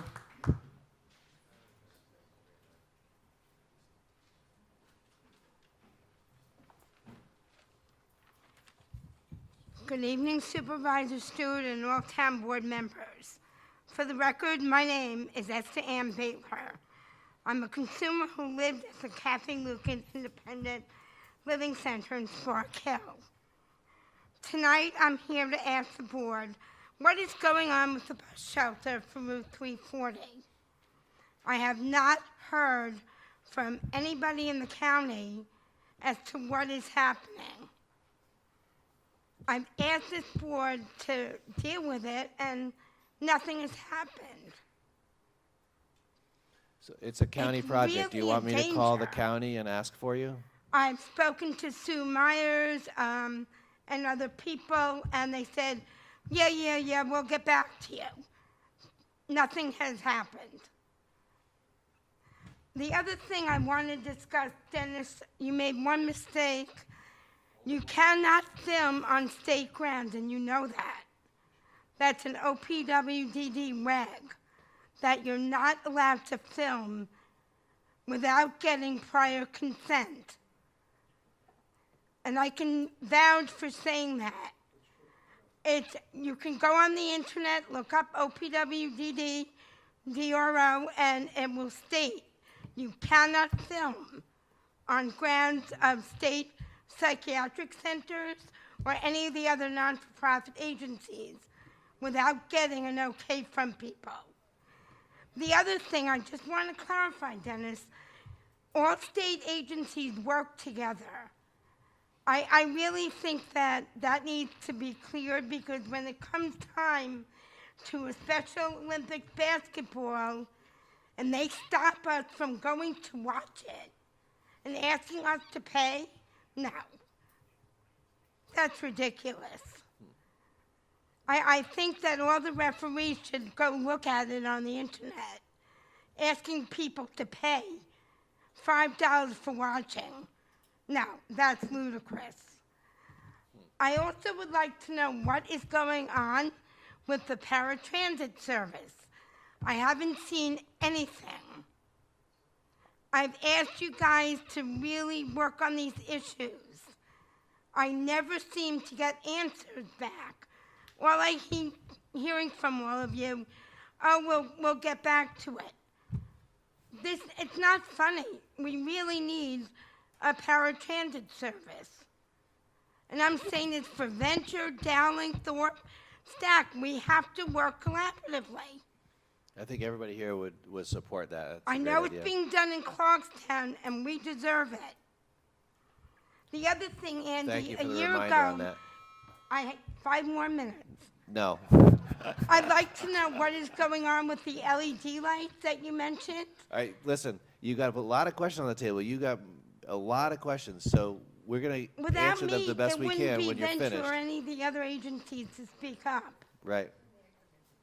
Okay. I really would like to know, Andy, what are you doing about the LED lights? I will give a report on that. But you keep saying nothing ever happened at the town board meetings. You shut me up, and it's not right. Esther, just in fairness, everybody has the same time period, and we really do appreciate your questions. consumers deserve the If same you keep respect speaking, as I won't be other able to people who get to the speak next in. person, and we won't It's be able to not answer your right. questions. You can't tell people they can't talk. Actually, we welcome you to speak here, and we thank you That's for coming against out. the venture policies. Thank you. Have a great night. Thank you. Tanya Whittick. How are you? Come on up.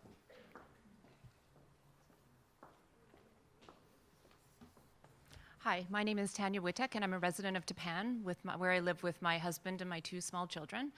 And I have some questions regarding the Aloof Plastic Factory in Orangeburg. Residents have been advised to report odors in the area of the Aloof factory, and the smell is definitely very disturbing. But my questions are not really related to the odor, and they actually relate to what the doctor was bringing up before. The CDC website states the odor threshold generally provides adequate warning for acutely hazardous exposure concentrations, but is inadequate for more chronic exposures. Besides residential community members who live in close proximity to the factory, there are thousands of students attending school within a half-mile of this huge 500,000 square foot factory, just between Cottage Lane, Dominican College, and several preschools, as was mentioned. My first question is, what is being done to monitor emissions and soil at this facility and the water in the surrounding area? Which agency is responsible for this, and how can we obtain the results of testing as residents? And my second question is, what is the oversight into how workers are trained regarding safety at this factory? As a reminder, this company already has several fires in its history. It relocated to Orangeburg after a fire at its previous location in Edison, New Jersey, and there have been fires at this location as well. There are current job online listings for a bus driver position for Aloof. The listing reads, seeking bus driver for transportation of employees to and from Paterson, New Jersey, bringing them to the Orangeburg factory. And I used to be driving in New Jersey when I was working at Montclair State University, and I saw this bus many times at strange hours. This begs the question of who is working here, especially when the plant is operational 24 hours a day. Do we know that these workers are well trained in case of a serious emergency? In the news reports from the 2013 fire, it was reported that the workers told firefighters there was no fire and refused to leave. I'm not only talking about odor here, this isn't a bakery that we're talking about. Research points to serious health ramifications for people living or working near plastic factories. Recent news that Aloof purchased an 80,000 square foot facility in Texas made headlines in the manufacturing world. This plant on Glenshaw Street is 500,000 square feet, and it's in our backyard. We as residents need to be clear on what kind of health and safety oversight is in place in our community, and we need to be assured by scientific data that our health and the health of our children who are playing yards away from this factory is not at risk. And I want to mention that when I moved here from Queens, one of the things that I did was I looked at all sorts of reports, and I actually did look at environmental reports as well. And in recent years, I cannot find anything that's recently dated related to this factory. And I was able to find things in 2008 or 9 when we were looking to move. So I want to make that clear. We need information. Thank you.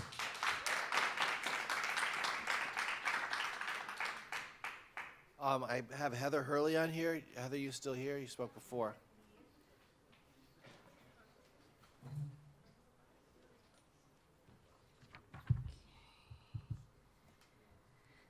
Heather Hurley, Pearl River. Just a couple of things on item number 17 with the RFPs for renovations or possible new building. Will the plans in the RFPs include technology options that will be available to broadcast all town board meetings, including land use board meetings as well to the public? And I also wanted just to talk about Aloof for a little while. The town of Orangetown has a town code. It was written to protect the people of this town from potentially harmful materials and emissions. It was written fairly well with the intention of being adhered to when necessary. And now is the time when this code is needed. Residents have been complaining for years about odors being emitted from the Aloof Plastics facility. And recently, because they cannot take it anymore, they have turned to the town board for answers. But to date, I don't understand why the town code is not being enforced. I won't repeat the whole town code because Allison Sullivan had repeated it before, but it's Performance Standards, Chapter 43, Section 4.1, Code 4.11, and also in Performance Standards, Chapter 43, Section 4.1, Code 4.182 also covers odors and no emission of odorous gases or other odorous matter, et cetera, et cetera. Back in 2006, Aloof Plastics was in violation of exceeding the opacity levels and were fined by the county and have had numerous hazardous materials spills. In 2011, 2 separate incidents were considered violations of the now defunct Article 12 air pollution provision that was in the county sanitary code, which sounds much like the Orangetown town code, and that's Article 12.5.8 that was in the county sanitary code, which no longer exists. So my number one question, once again, is why isn't the town enforcing the town code on odors when there is an entire section on odors in the town code? What is the point of a town code if the law surrounding these issues isn't being obeyed? Andy, you and Deputy Supervisor Alan Riff both confirmed that you've smelled the odors, and for some time now. When a complaint is emailed to the town building department, what is the protocol for an investigation? Since the Rockland County Department of Health no longer handles air pollution measures, what information has the town received since then to confirm that actual stack testing or monitoring has been done on the emissions and that the operation is running within legal limits? Will the town push for independent stack testing paid for and monitoring paid for by Aloof to ensure that what is being emitted is not toxic? Former Health Department engineer Greg Price, who has since passed away, was very diligent in his correspondences with this company and its process. But now that the article on air pollution control has been rescinded from the county sanitary code, it appears that no one has stayed on top of this. Thank you.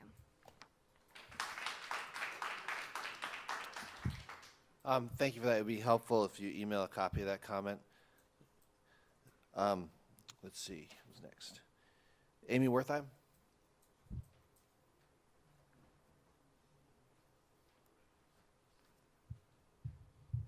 Good evening, Amy Wertheim, Pearl River. Turning away from the town business, I wanted to thank Tom Divany for a great Easter egg hunt. It was the first year that I got to bring my grandsons. In 30 seconds, it was over, but it was really, really fun. And I got to meet Dennis's grandchildren also, Madeline and Brendan. They're adorable. So I want to thank you for that, because it was a lot of fun for them. Okay. They lingered. The second thing I wanted to talk about was the general theme of enforcement that has been going on tonight. I didn't write any formal comments. I wanted to listen and hear what everybody had to say. And you're urging us to enforce and take care of these do not knock situations and make sure you call the police and make sure you follow the plan, but when it comes to enforcement of our town codes that are already in existence, it seems like we have to kind of come here and beg you to enforce the codes. And I don't want to beat a dead horse, but the code is there, the odor code is there, it should be enforced. And I think the other thing I wanted to say was, Andy, you mentioned to propose more stringent guidelines for R&D and manufacturing. In order to do that, you have to define the scale so we know the difference between R&D and manufacturing. And if you don't have the verbiage in there, how can you propose more stringent guidelines? Scale must be addressed before anything else happens with this code amendment. Thank you. Thank you. William Short. That gets me. Is Lisa Short still here? Is that Lisa or no? Okay. How about Mike Ronsky? Still in the house? Nope. Kevin Lyons still here? Nope. Billy Ottinger? Sorry, there you go.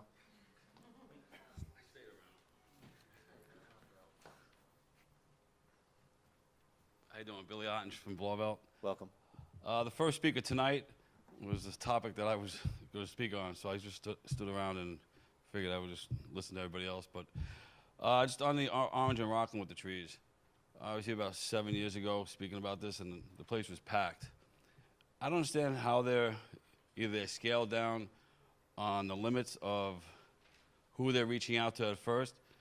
But just to go back 7 years ago, the power lines, they allowed an easement of about 10 feet.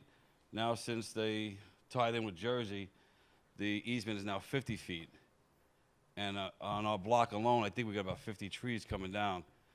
And last time, the council stepped up, and they stopped it. Now, I know your hands are going to be tied now because it's federal regulation. I understand that. The only thing I ask is communication with the O&R. I've made a phone call. I've come down here last week. I spoke to somebody from Mr. Stewart's office. She was very nice. She explained pretty much, I don't want to say anything, but it's like a lost cause. But if it's communication, I've called the representative from O&R. I got an answer machine. They call me back on my house. Now they're working, calling my house during their hours of work. I work. My wife works. Nobody's home. I've called back, given my cell number. They haven't called back. I just like to know an explanation of what I can plant, what I can't plant, because I'm losing 15 trees that border the pool, and I keep my easement clean. I pay for the landscaping of the easement, so I have no problem with that. All I'm asking is communication with O&R.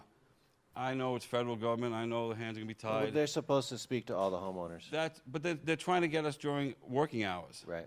I can't do that. You know what I'm saying? Just send a representative on Saturday or something, or after 4 o'clock.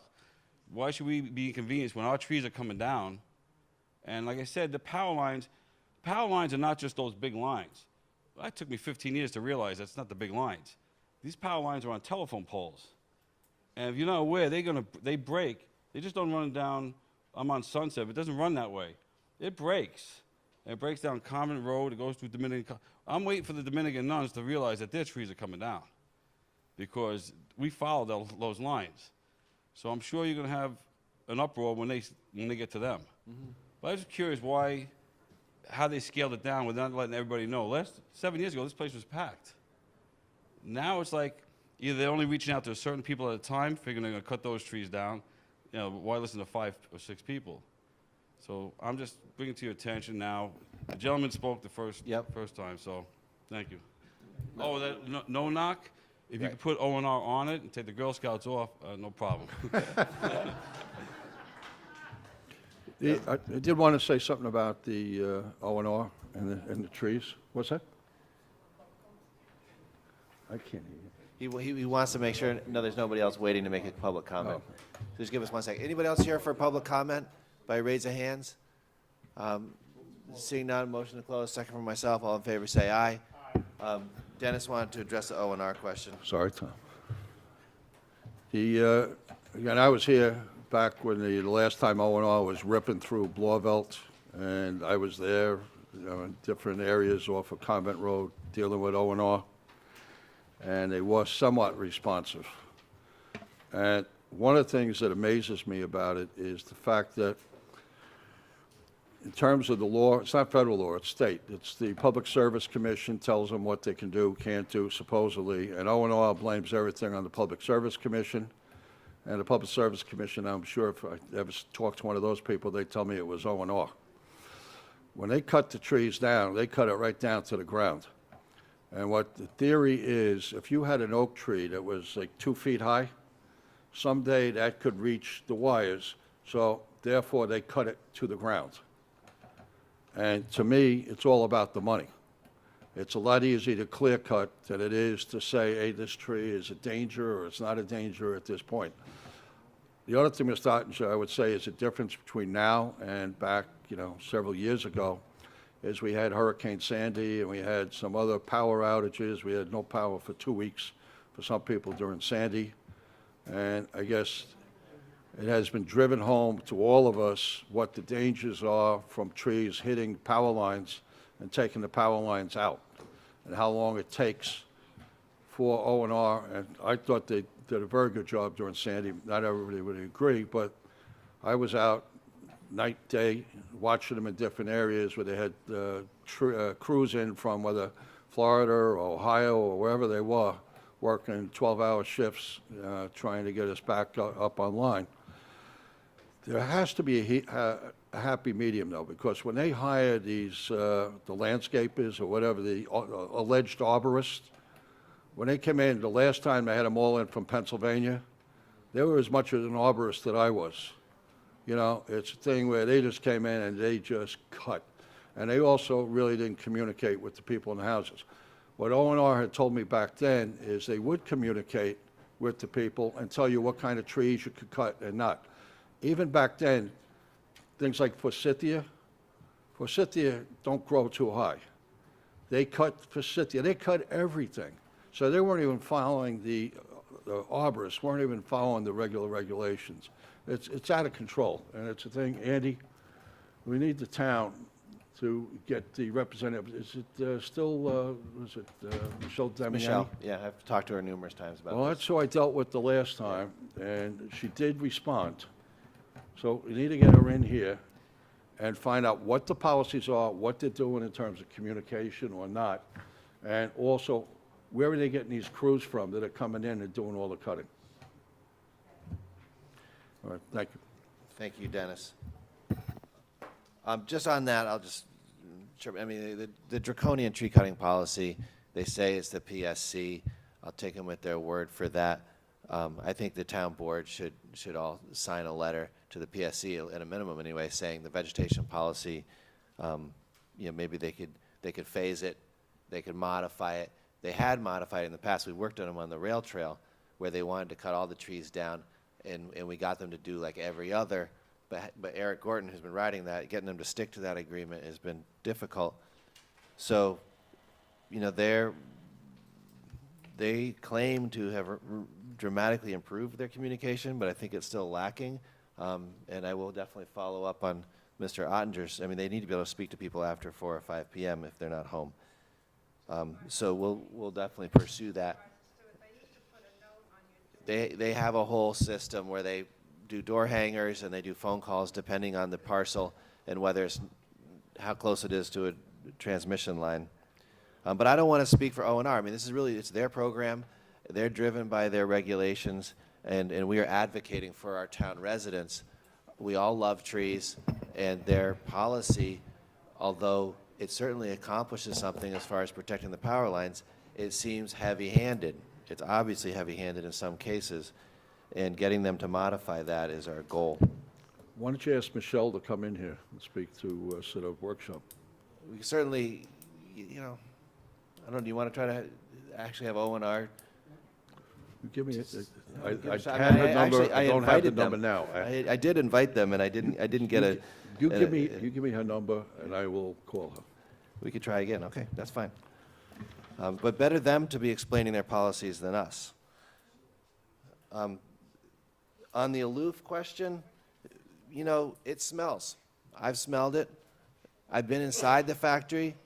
It smells inside. The people are not wearing protective gear in there. I wouldn't want to work in there 40 hours a week. Apparently, it passes whatever the standard is for worker health and safety. It smells the same way outside the building from time to time. And what we've asked our public to do is to make sure when they do have an odor incident, and it happens pretty frequently, that they report it both to the building department and the New York State DEC. And some of our residents have done a great job in advocating for that. The DEC that we've been emailing with, and I know our building department head has spoken with, is going to provide more information about what their inspections have revealed. That's what we've been promised. We don't have a deadline on that, but we're trying to obtain one. And then we'll find out more answers to the questions that you're raising about what exactly the DEC's regulatory role is aloof in compliance or not, and those kinds of questions will be fleshed out a little bit. We don't have an answer right now, but it's pretty clear that it smells bad, and melting plastic isn't something that you want to smell, and you don't want to be exposed to whatever that odor is in terms of the compounds that are out there. And there's work to do on that. And it's true. When I was sitting there with the management of Aloof, they said, Greg Price from the Department of Health, 5 or 6 years ago, basically got us to install, to really invest in odor control in a way they hadn't before. And I think it was a lot worse before. It takes that kind of pressure to get the results that you need. And it's unfortunate the Department of Health doesn't offer that service anymore, so we're trying to figure out exactly what the DEC is going to do, and they haven't given us their determinations yet. So we do monitoring, and we've asked everybody who smells it to report to the building department, because monitoring is part of figuring out what's wrong and getting them to correct it. So thanks for that, and I'm happy to meet separately with anybody who wants to follow up with specific questions. We're in a process of finding out more. Maybe a call to OSHA? You said that the people not wearing, I mean, OSHA will come in and determine if it smells that much inside and people aren't wearing protective clothing, masks or whatever. Yep. So, right, so let's have this conversation, not, back and forth when people can't hear in the back of the room. So why don't you guys follow up after the meeting, and we'll get clarity about the role of OSHA as well. So that's aloof. We did vegetation management. The street lights, Esther is still here. Your answer to that, as it was the last few months, is it's a long-term project. We're doing a cost-benefit analysis, and we're working. You could please don't interrupt me. And we're going to assess what kind of LED bulbs to get, who to buy them from, what the best deal is, and when the time is right, we'll do it. And it's going to, and it's a process that's ongoing, and it's not going to produce a change in the next few months, or probably 6 months. Esther, that's enough. Can I? Go speak ahead, a little? Paul. Thank you. First, I'd like to thank everybody in the neighborhood for coming out about Aloof. I've heard a lot of people say this has been ongoing and it smells it for years. I've been on the board for 5 years, and I live in the community. I'm very active in the community. This is the first that I've actually heard about. It was in the last couple of weeks or months. And I live in Blauvelt, and my office is in Blauvelt. My commute is down Erie Street.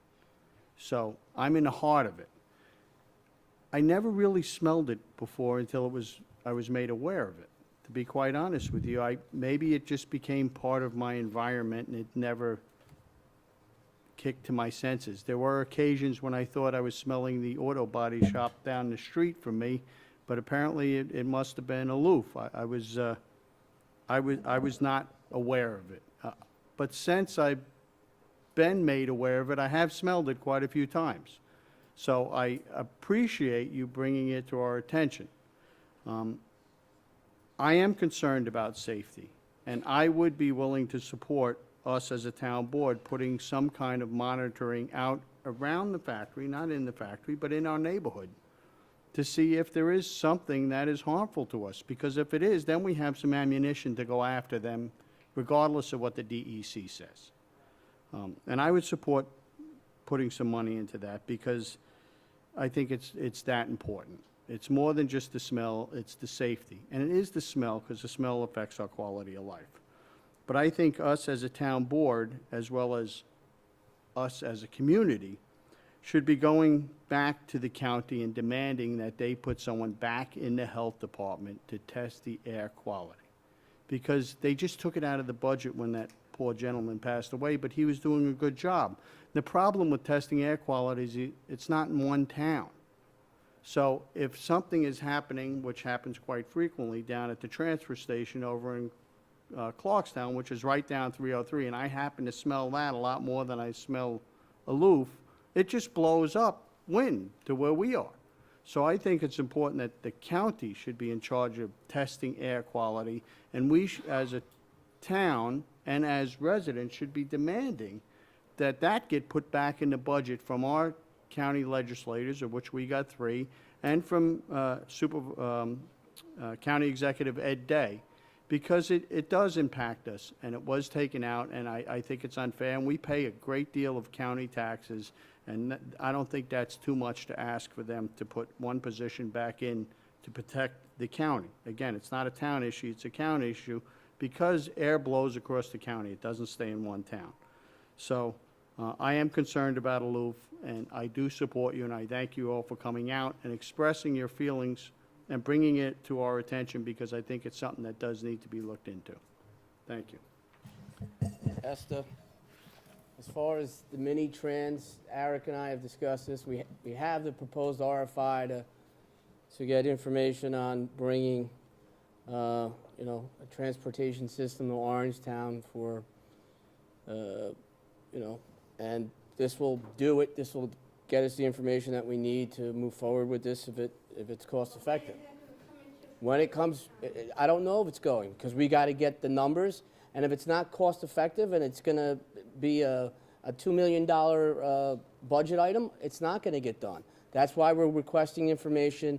That's why we're going to have companies come in and analyze the town and tell us what we should do or what we should consider and the costs of doing that, and more importantly, what the startup costs are.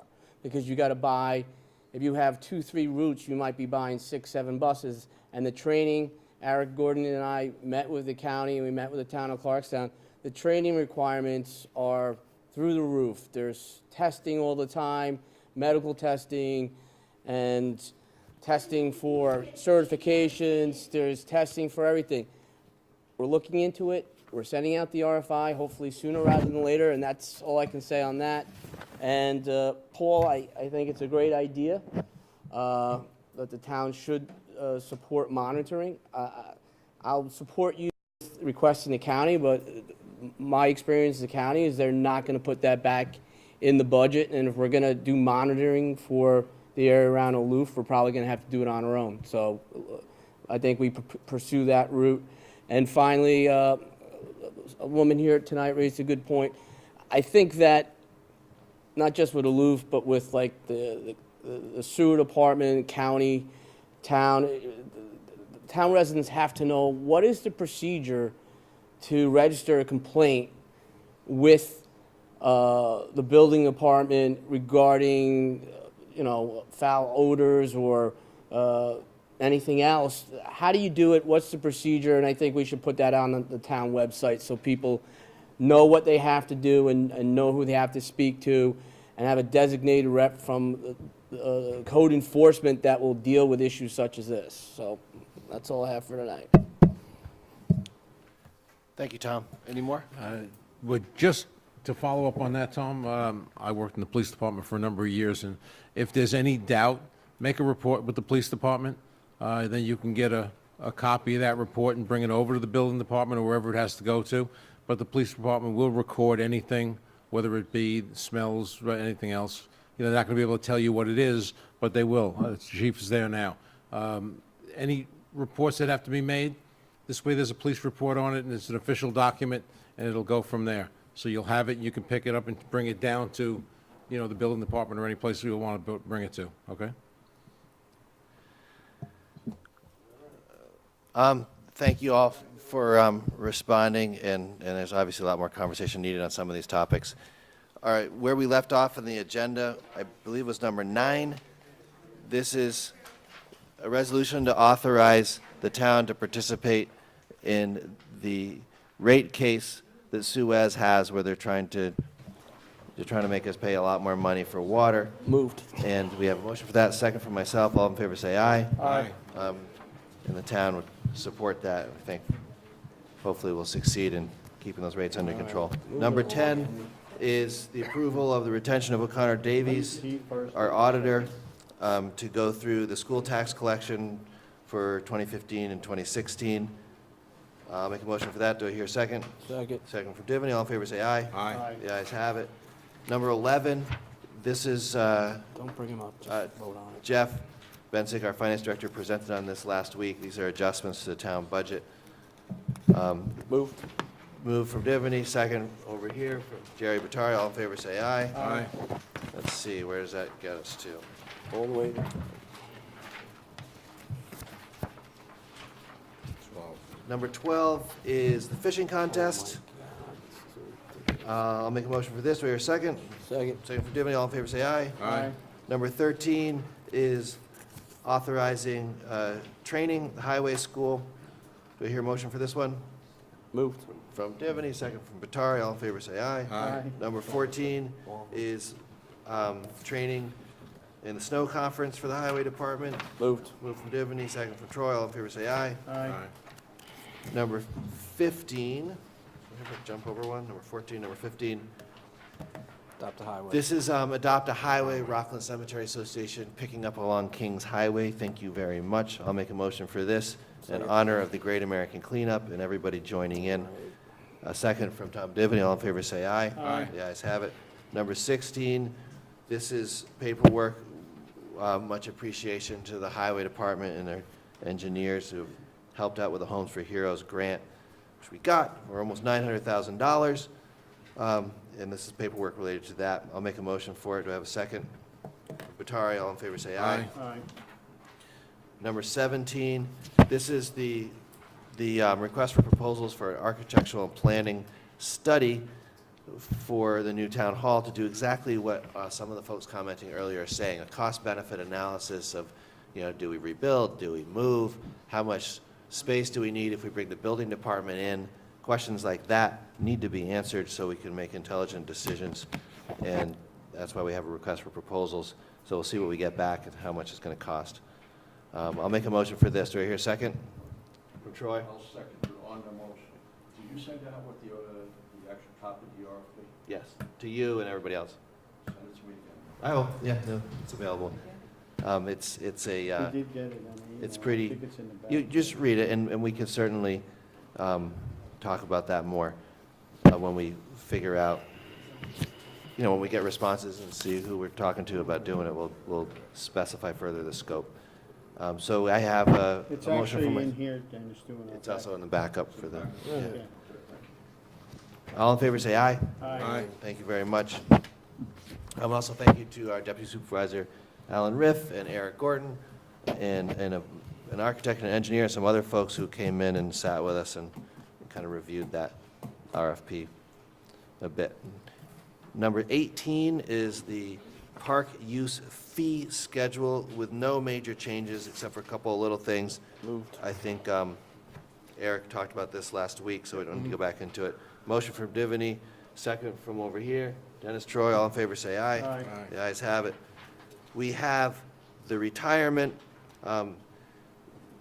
which we accept with regret, of Detective Robert Goldrick from the Orangetown Police Department. And certainly served the town well, will be greatly missed.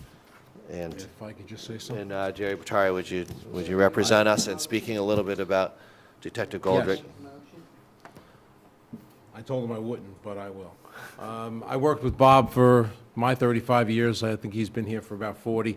The ultimate professional. He will be sorely missed, and you always say that you'll always replace someone. I don't know if you'll replace him.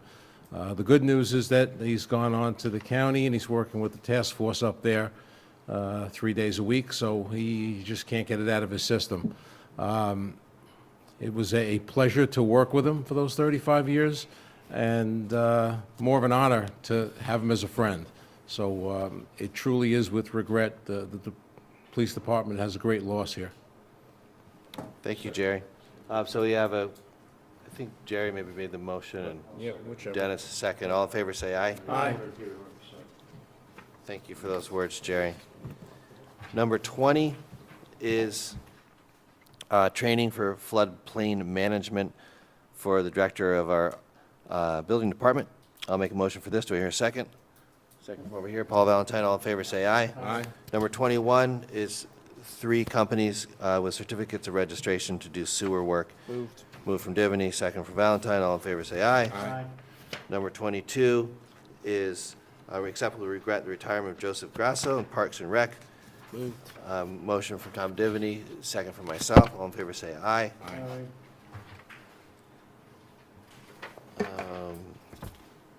Number 23, 24, and 25 are all personnel items, none of which affect, well, actually, the first two don't affect salary. Motion from Troy on number 23, second from someone over here, from Divany. All in favor, say aye. Aye. That's for Pat Quinn. Number 24 is for Anthony Bevilacqua. I'll make a motion for that. I'll second. Second from Valentine. All in favor, say aye. Aye. And number 25 is for Stephanie Tassello. Moved. Works in the Finance Department. Motion from Divany, a second from Troy. All in favor, say aye. Aye. Thank you to all of them for their good work for the town. Number 26 is setting a public hearing on the amendment of a local law, Chapter 30A of the Town Code relating to wastewater. And maybe, John, do you want to say a word about this? You sent an email around. It's a kind of a bookkeeping thing. Correcting the law apparently back in 2006, certain provisions were deleted when others were added, and EPA requires all of those in the context of the definition sections also around the local law and various resolutions, but in order to expedite it, because the EPA wants it done by June, so I suggest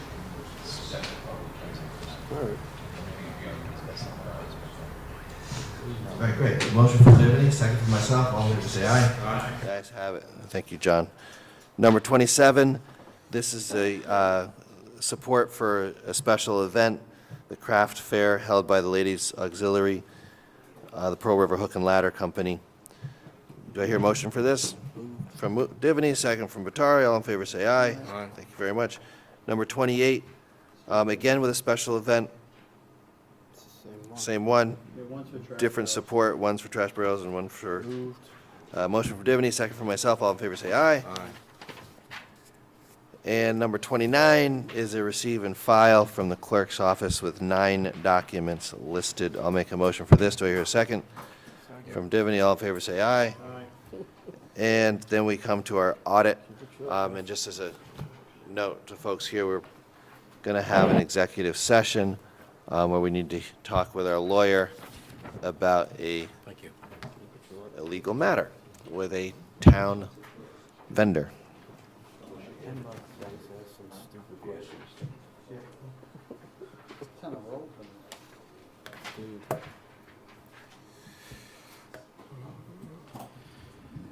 Okay, tonight's audit consists of 5 warrants for a total of $1.7 million. First warrant consists of 41 vouchers for $88,000. It was for utilities. Second warrant consists of 38 vouchers for $274,000 and also was for utilities. The third warrant was 1 voucher for $6,900 and was a refund of school tax bill. The fourth warrant consists of 3 vouchers for $10,700 and was for litigation settlement. And the fifth warrant consists of 325 vouchers for $1.3 million.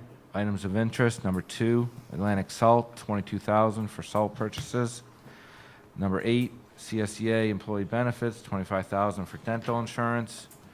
Number 13, Greenway Sales, $92,000 for an asphalt recycler mixer. Number 16, New York State Department of Civil Service, $635,000 for health benefits.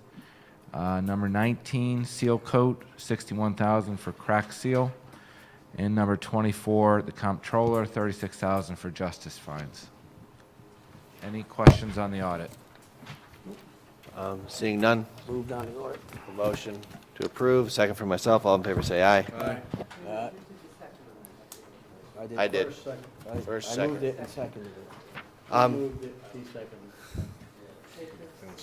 I forgot to see if we have any adjournments for tonight. I wanted to mention before we finish up, my assistant, Elijah Reichlin-Melnick, who's sitting over here, whose services to the town have really been wonderful. He's going to be sorely missed. He's going on to a new full-time job with a planning group called Pattern for Progress in New York, which does work on economic development. And I just wanted to thank Elijah personally and publicly for your service and all the work you've done out of my office on so many constituent issues and policy issues and just communicating and helping me out and a lot of other people as well. So thank you for that, Elijah. Elijah's finishing up this week. And cheers. Let's see now. I don't see any. Do we have any Germans on here? No. Sorry, I haven't lost. Yes. So again, I want to make a motion for executive session, but we're going to adjourn to. We won't be coming back. Will we come back? No, No. we could deal with it next week or the week after if we need to vote on something. But so again, a motion for executive session. All in favor, say aye. Aye. Okay, we got a second. The adjournment proactively, because we won't be. Everybody will probably leave. In the memory of Lincoln Cowell, who's a Rockland arborist, and Martha Mayan from Orangeburg. Yeah, Joan Aiello, Pearl River. And Joan Aiello as well. Aiello. And Martha Mayan, by the way, was a terrific head of the Blauvelt Senior Club for a whole bunch of years. So in the memory of these good town residents, we adjourn this meeting. Do I have a second on that? From Divany, all in favor, say aye. Aye. The ayes have it. So just a few minutes in the back room.